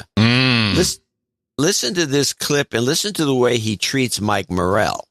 Was that true? We were saying... Can you answer that question? No, was that true? That's not true. Well, why'd you let him get away with it? Look, my job, Chris, is... You're the briefer of the president on intelligence. You're the top person to go in and tell him what's going on. You see Cheney make this charge. He's got a nuclear bomb. And then they make subsequent charges. He knew how to deliver it. He had the capability to deliver it. And nobody raised their hand and said, no, that's not what we told him. Chris, what's my job, right? My job... Tell the truth. My job, no. As the briefer... Okay, go ahead. As the briefer, my job is to carry CIA's best information and best analysis to the President of the United States, make sure he understands it, right? My job is to not watch what they're saying on TV and say, yesterday... You think TV's a joke? What? You think it's a joke that Cheney said on TV? That's not my job. Did you know he did that? No, I wasn't paying attention. I was studying what was on my desk. So you're briefing the president on the reasons for war. They're selling the war, using your stuff, saying that you made that case when you didn't. So they're using your credibility to make the case for war dishonestly, as you just admitted. Look, I'm just telling you... Well, you just admitted it. I'm just telling you what they gave a false presentation of what you said to them. On some aspects. Oh, this is a very good... You make a good point. It's totally possible. Hey, man, you embarrassed Mike Morrell. Who are you to talk about? Humiliated him. And it was on MSNBC, the same channel where Chuck Schumer went on and said to Rachel Maddow, if you don't want to mess with the intelligence agencies, they got 6 ways to Sunday to get back at you. Yeah. This is why I don't want the FBI or any of these companies. CIA can go away too, all of them. We can go down to the border, protect our own state, our country. I'm ready. Hey, what? Call Septic Paul. Call Sheriff Mike.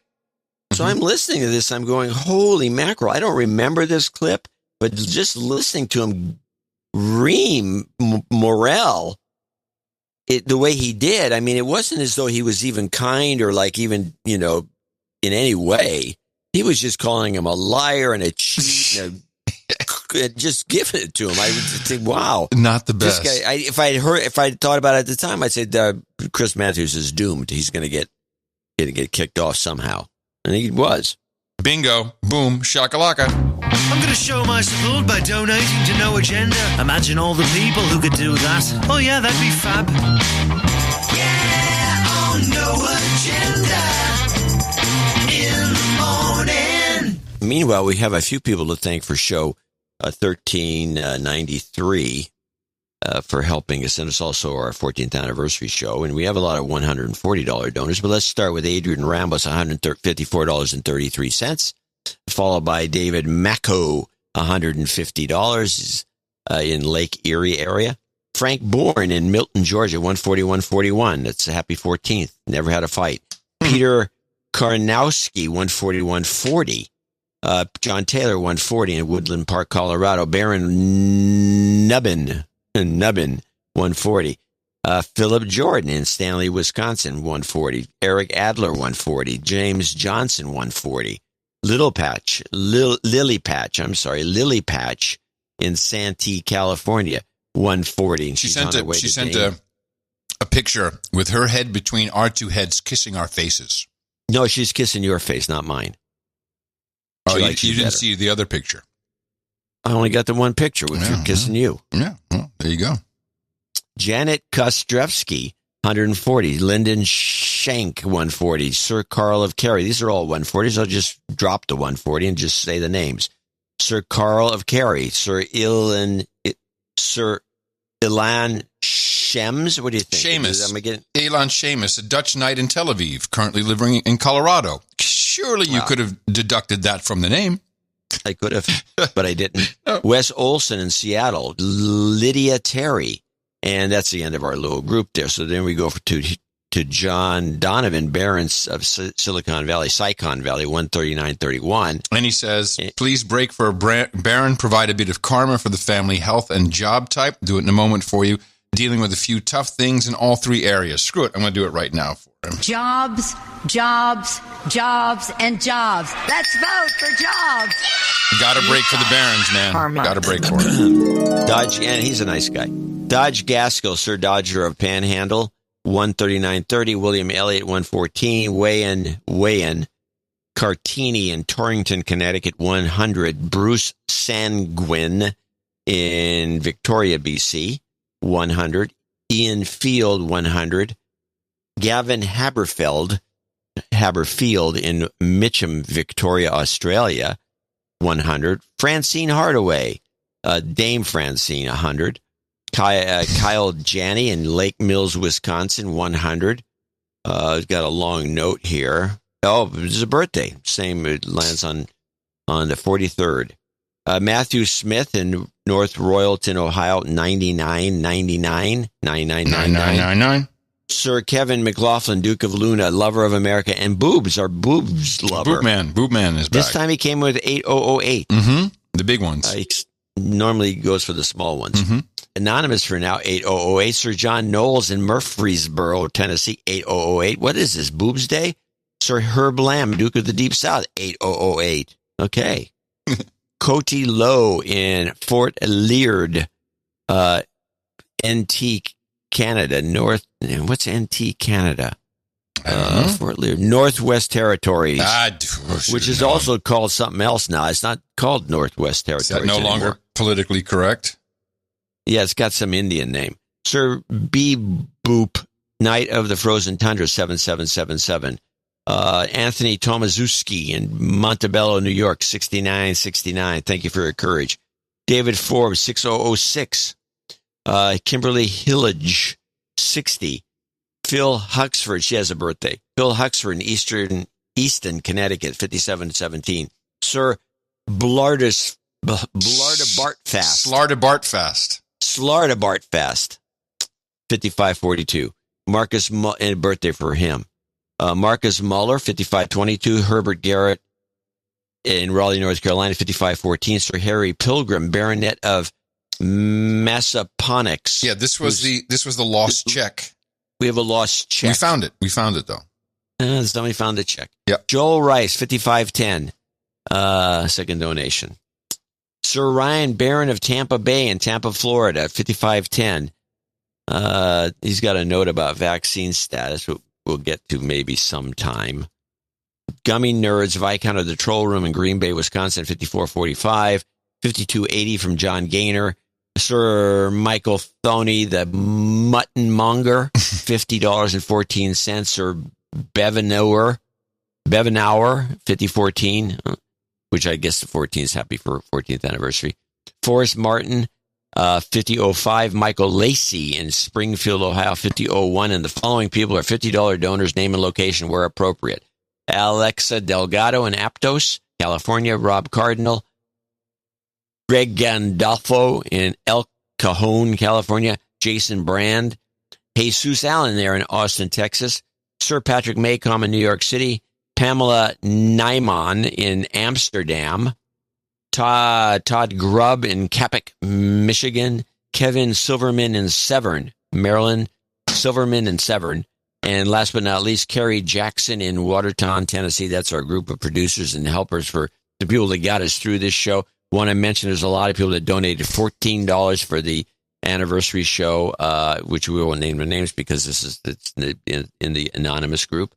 But want to thank them and everybody else that helped produced this show. Yes, and you read over her name, and I didn't catch it. Dame Francine Hardaway. It's good to see, good to hear from her, who support us with $100 for our 14th. Dame Francine has also been with the show a long, long, long time.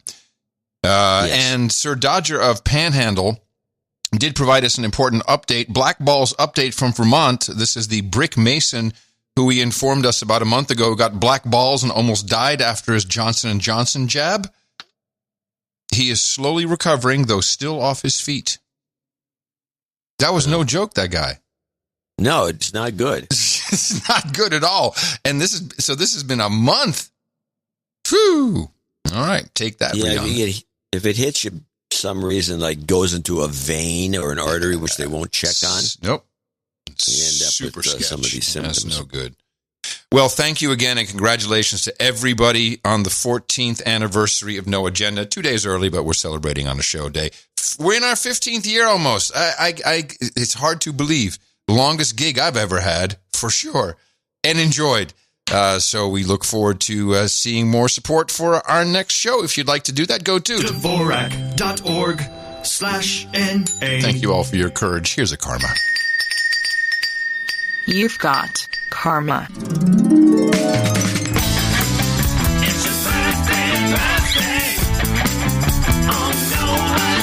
That's coincidental how many birthdays and anniversaries there are on the same day as our anniversary. Jason Brand says happy birthday to his daughter Helen, who turned 20 yesterday. Bjorn de la Cour, 38 today.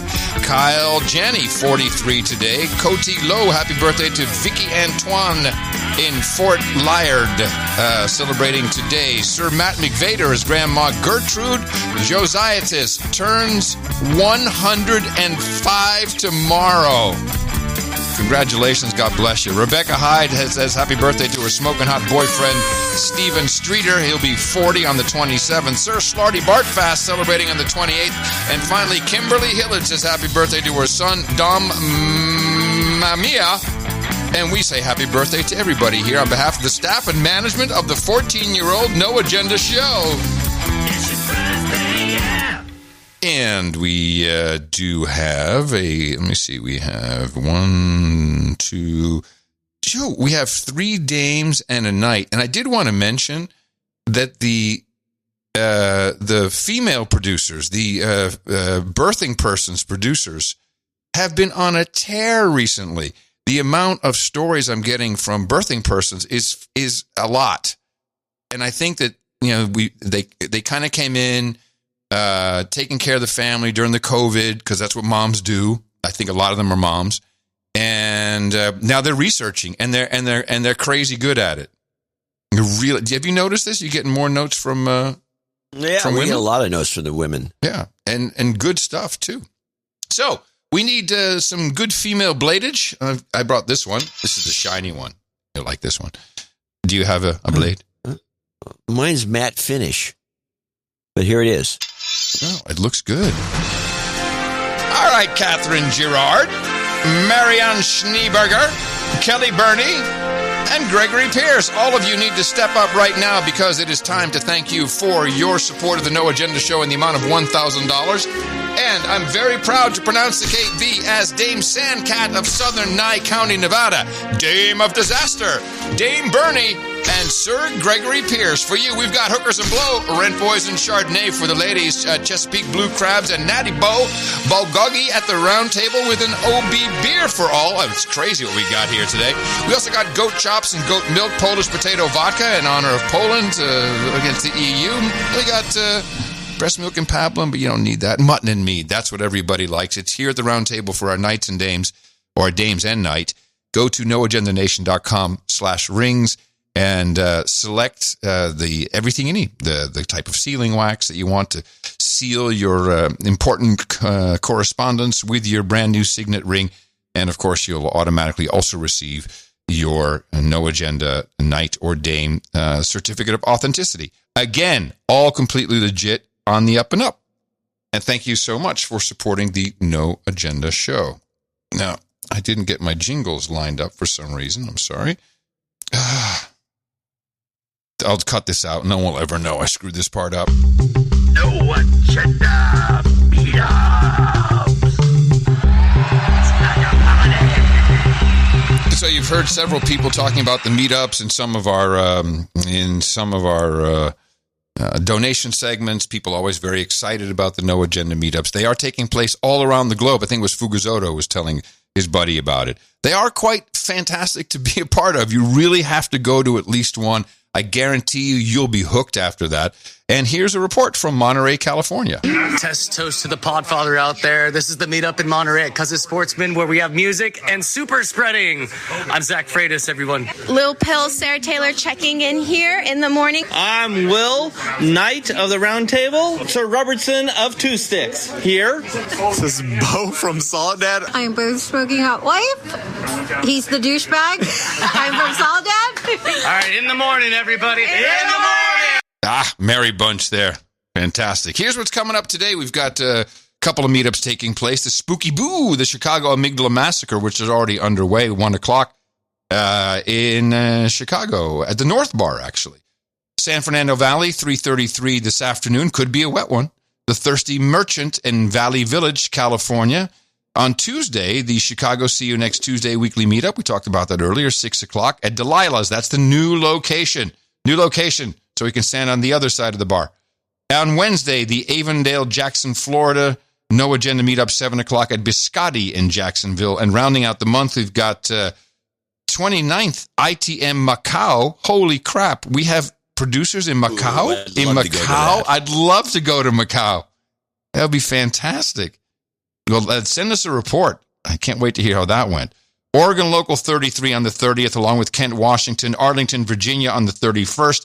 And rounding it out, October 31st, Todd Mission, Texas, a meetup of the No Agenda producers. Thank you all so much for organizing them, for having good time, for just communicating with each other.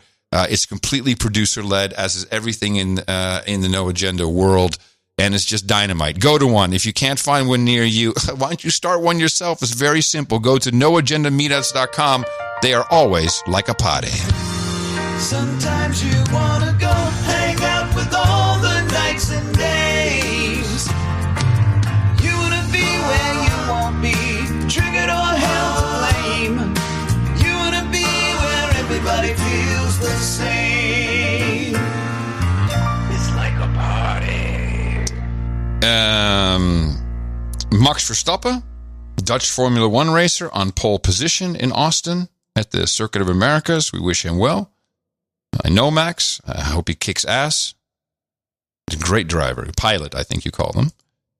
And on the same tip, I did want to mention that a new study is out, and it's published on the National Institutes of Health website. Cannabinoid inhibits SARS-CoV-2 replication and promotes the host's innate immune response. Hello. Is this not exactly what I talked about? Why I don't have it? Yeah. Did we know this? Yeah, we talked about it. Yeah, but have we ever seen an official word about it? No, I don't think so. Yeah. No, same with the tobacco. It's cannabinoid. Well, it ends with an L. Cannabinoidals. Yes, you see? Cannabidiol. It's hard to do. It doesn't say cannabinoid. Anyway, cannabinoid. This thing from the cannabis plant has potential to prevent and inhibit SARS-CoV-2 infection. In fact, it apparently does a very good job. So just want everyone to know that. It's in the show notes. Go have a look. And that doesn't mean you have to smoke weed. It could be CBD. It's well, that we could simple. Use Fletcher's yelling, "Stay stoned." Okay. That for me is just the morning wake-up call. Yeah, well. ISOs. I only have the one. You got the one. What do you got? I see it. Here it comes. We don't give up. Oh no, I've got better ones than this. I'm sure. I think you'll like what I have. I have the freedom to kill you. That's not bad. Have you ever listened to how he said that? By the way, I have the freedom to kill you. Doesn't he sound like an actor from some? I mean, he's so lucid when he's saying this. It's not his. Listen to it. Listen to it. You don't think that it sounds like an actor? I have the freedom to kill you. It's like a line from a movie. All right. Okay, you may not like it. I have this one. Sitting in the Oval Office with no agenda. No agenda. cut it's off. a little long. Yeah, cut off ugly. This one. Let's go, Brandon! But I think this has got to be the winner. Try harder not to suck. I think that's the one. That's good. Excellent. Yes, that's our buddy Senator Kennedy. That's a dynamite one. Try harder not to suck. I don't even know the context of how he said it, but I like him for it. I like him for it. All right. I've got 2 clips left. Okay. One is a WTF clip called Boosters for Kids on NPR. We love our boosters for kids. The Food and Drug Administration is considering Pfizer's request to give a lower dose of its COVID-19 vaccine to children ages 5 to 11. And a decision from the FDA and CDC could come early next month. NPR's Selena Simmons-Duffin has more on how effective it may be. The FDA brief said that the benefit of the vaccine is going to depend on where the pandemic is going, right? So if there's a lot of spread, it would have a big benefit. Whereas if the pandemic is winding down anyway, it's a little less clear. But the analysis concluded that even if there isn't much spread, the benefits of vaccinating this age group may still outweigh the risks. And that's what advisors are going to discuss and vote on Tuesday. And then on Tuesday, that analysis of Pfizer's data goes before a public meeting where a panel of independent advisors will debate whether the shots should be given to those children. According to CDC data, more than 1.8 million children in that age group have been infected with the coronavirus. Officials say the risks of the vaccine outweigh the benefits and that it provides robust immune system response against all variants, including Delta. Oh, and how about the Delta Plus? How about the Delta Plus? Well, no, all variants you said, including. So Delta Plus, Delta Plus Plus. Yeah. And what Delta Plus Plus is coming down the road. What outfit was this on? NPR. Oh, okay. Well, they're National Treasure. They're commercial too. They sell ads. There's a Pfizer. That's Pfizer marketing. You can hear it. It's everywhere. Pfizer marketing. The thing that may happen this coming week that we didn't pay any attention to is this dog story that I had from August about the NIH using beagles to test on. That story's now back, and now people are outraged. Fauci killed beagles. And there's pictures of beagles sedated lying on little cots with their head in a box. And in the box are bugs that are eating the beagle's head alive. That is gross. It's great. This would be like, he can get fired over this. Kind of like Cuomo got fired over, touching someone's butt. Who's he? Fauci. Fauci did this? Fauci's under fire for it. Yes. Yes, they're saying that he okayed it. Be fired. Well, but no, you weren't outraged when we talked about it in August. No one was. No one was outraged when the cop dropped dead. Well, no one knows about that yet. That just happened. I don't think they know that. This literally just happened. That's why I got the note. Yeah, but people were dropping dead left and right. Let's face it. Yeah. Anyway, you got to see the picture of the dogs with their heads in the queue. Just a skull head on a beagle's body. I don't even know if it's real. I don't even know. Yeah, it's one of those Daily Mail stories. All right, what else do we have? I have one funny clip to finish anything. If you have anything you want to play. No, it's good. I have nothing but. Okay, well, let's play this then. Dead puppies. This is the story about the new license plate, an Ohio license plate. They've redesigned it, and there's a kick to it. The state of Ohio unveiled a new standard license plate on Twitter Thursday. It's a big deal because the last time Ohio updated its standard license plate design was in 2013. The new plate honors Dayton's Orville and Wilbur Wright. The brothers are credited with the first flight in a manned aircraft. But the Ohio Bureau of Motor Vehicles apparently got the design wrong. Take a close look. The banner is trailing from the wrong end of the plane. The department sent out a tweet acknowledging the mistake. In response, the North Carolina Department of Transportation jokingly tweeted, "Y'all leave Ohio alone. They wouldn't know. They weren't there." You see, North Carolina is where the Wright brothers actually made that historic flight. The new Ohio plate will be available to drivers starting December 29th. This is a good story. Now I want to see where it's. Oh yes, okay. Well, you have to understand the Kitty Hawk, which is why it was backward. It was a funny design. It had looks like the back of the plane's in the front. Yeah, because they were lying flat on it with the bicycle wheels, turning the prop. You can see the prop in the back, but yeah, it's just, there you go. And this is why we have thousands of artists. You can't rely on just one. They'll screw up your whole business, your whole state. License plate. All right, everybody. Congratulations again, 14. Which means you should just be sticking around. Up next on NoAgendaStream.com, episode 111 of Up is Down. I don't think I've heard this podcast, so look forward to that. Didn't the Kitty Hawk have a little motor that ran the thing? It wasn't bicycles. I thought they just cranked it, but with their feet. I think it was a motor. I think that's gasoline engine. Oh, it's possible. I like my version better, though. Well, it's funnier. They were laying down. It still is a funny looking design. Yeah, no, it's funky. Still works. We'll be back. We'll be back on Thursday to bring you another thrilling media deconstruction. Until then, coming to you from the heart of Texas Hill Country, FEMA Region number 6 in the government of maps. In the morning, everybody. I'm Adam Curry. And from northern Silicon Valley, where I'm awaiting the River of Doom. The River of Doom is headed my way. I'm John C. Dvorak. End of show mixes. We've got Fletcher, we've got Sir Jeff Smith, and Sir Chris Wilson. We'll talk to you on Thursday, everybody. Until then, adios, mofos. Remember us at Dvorak.org/NA and Dutch.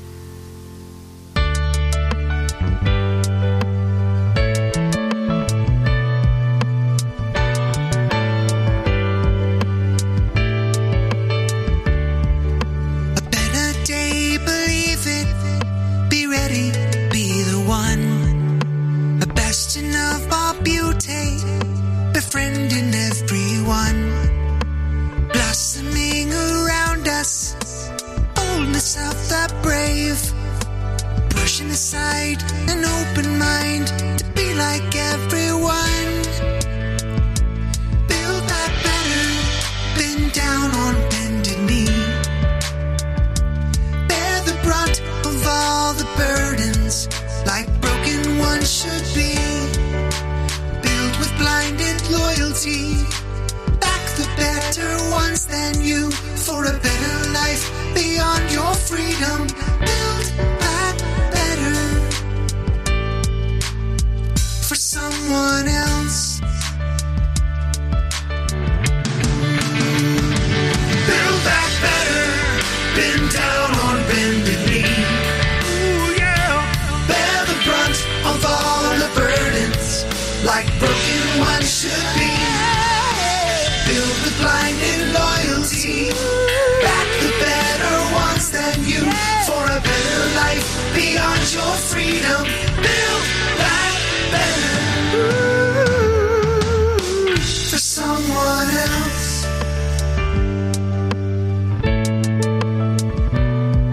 Daddy. Yes, Felix? What have you got there? It's my vaccine exemption from the doctor.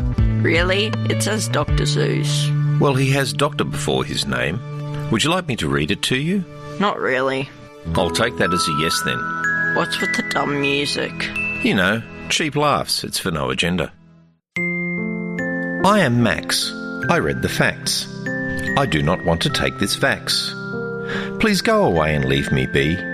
I do not want this vax in me. I do not want it in my arm. I do not want it in a barn. I do not want it on a train. Please get that through your pea-sized brain. I do not want your Frito nut. I do not want this in my butt. I do not want this lottery. So go away and leave me be. You've locked us up for months on end. For our safety you pretend. Using laws you clearly bend. And actions that you can't defend.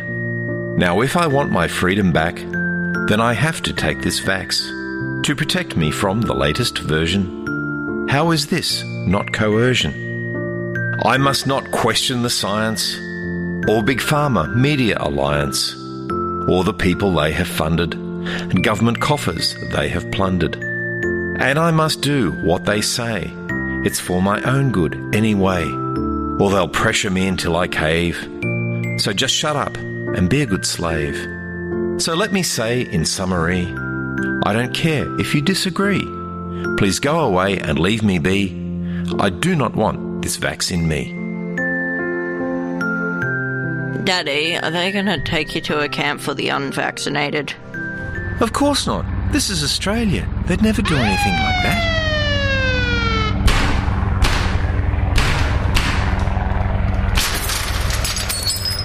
Vaccine police! On the ground! Now! Begin with a battle over paternity leave. Paternity leave. I deserve it. Hey, man, I should have this day off. I have privilege. I have this beautiful, beautiful white Labrador. Labs are great dogs, good beginner dog. I gotta tell you, man, this dog was looking at me like, excuse me, I think we're going to adopt this dog. Trap dog, trap dog. This what it was. This what it was. Trap dog, this what it was. A trap dog, obviously. Whoa, trap dog, this what it was. This what it was. Trap dog, would you like a free dog? She's now stuck there. When I'm frustrated with John, I need something to kick, so maybe this white lab will do. It just seems like the right thing to do. You can't do that. By the way, you have an adult dog, and they're either the calmest, greatest, really good dog, or they're nuts, no matter what. Well, I gotta tell you, trap dog, this what it was. This what it was. Trap dog, this what it was. John, this dog, it was so sweet. It was just trap dog, this what it was. No, the dog barked. This what it was. Trap dog. You hear her? We have no idea about this dog, really, other than trap dog, this what it was. When you call her, she comes. This what it was. Trap dog. No, it's a big dog. It's unbelievable. This what it was. If you don't listen to it, you have no idea how much content is in there, okay?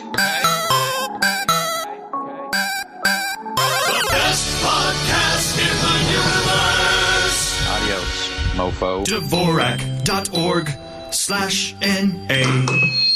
Try harder not to suck.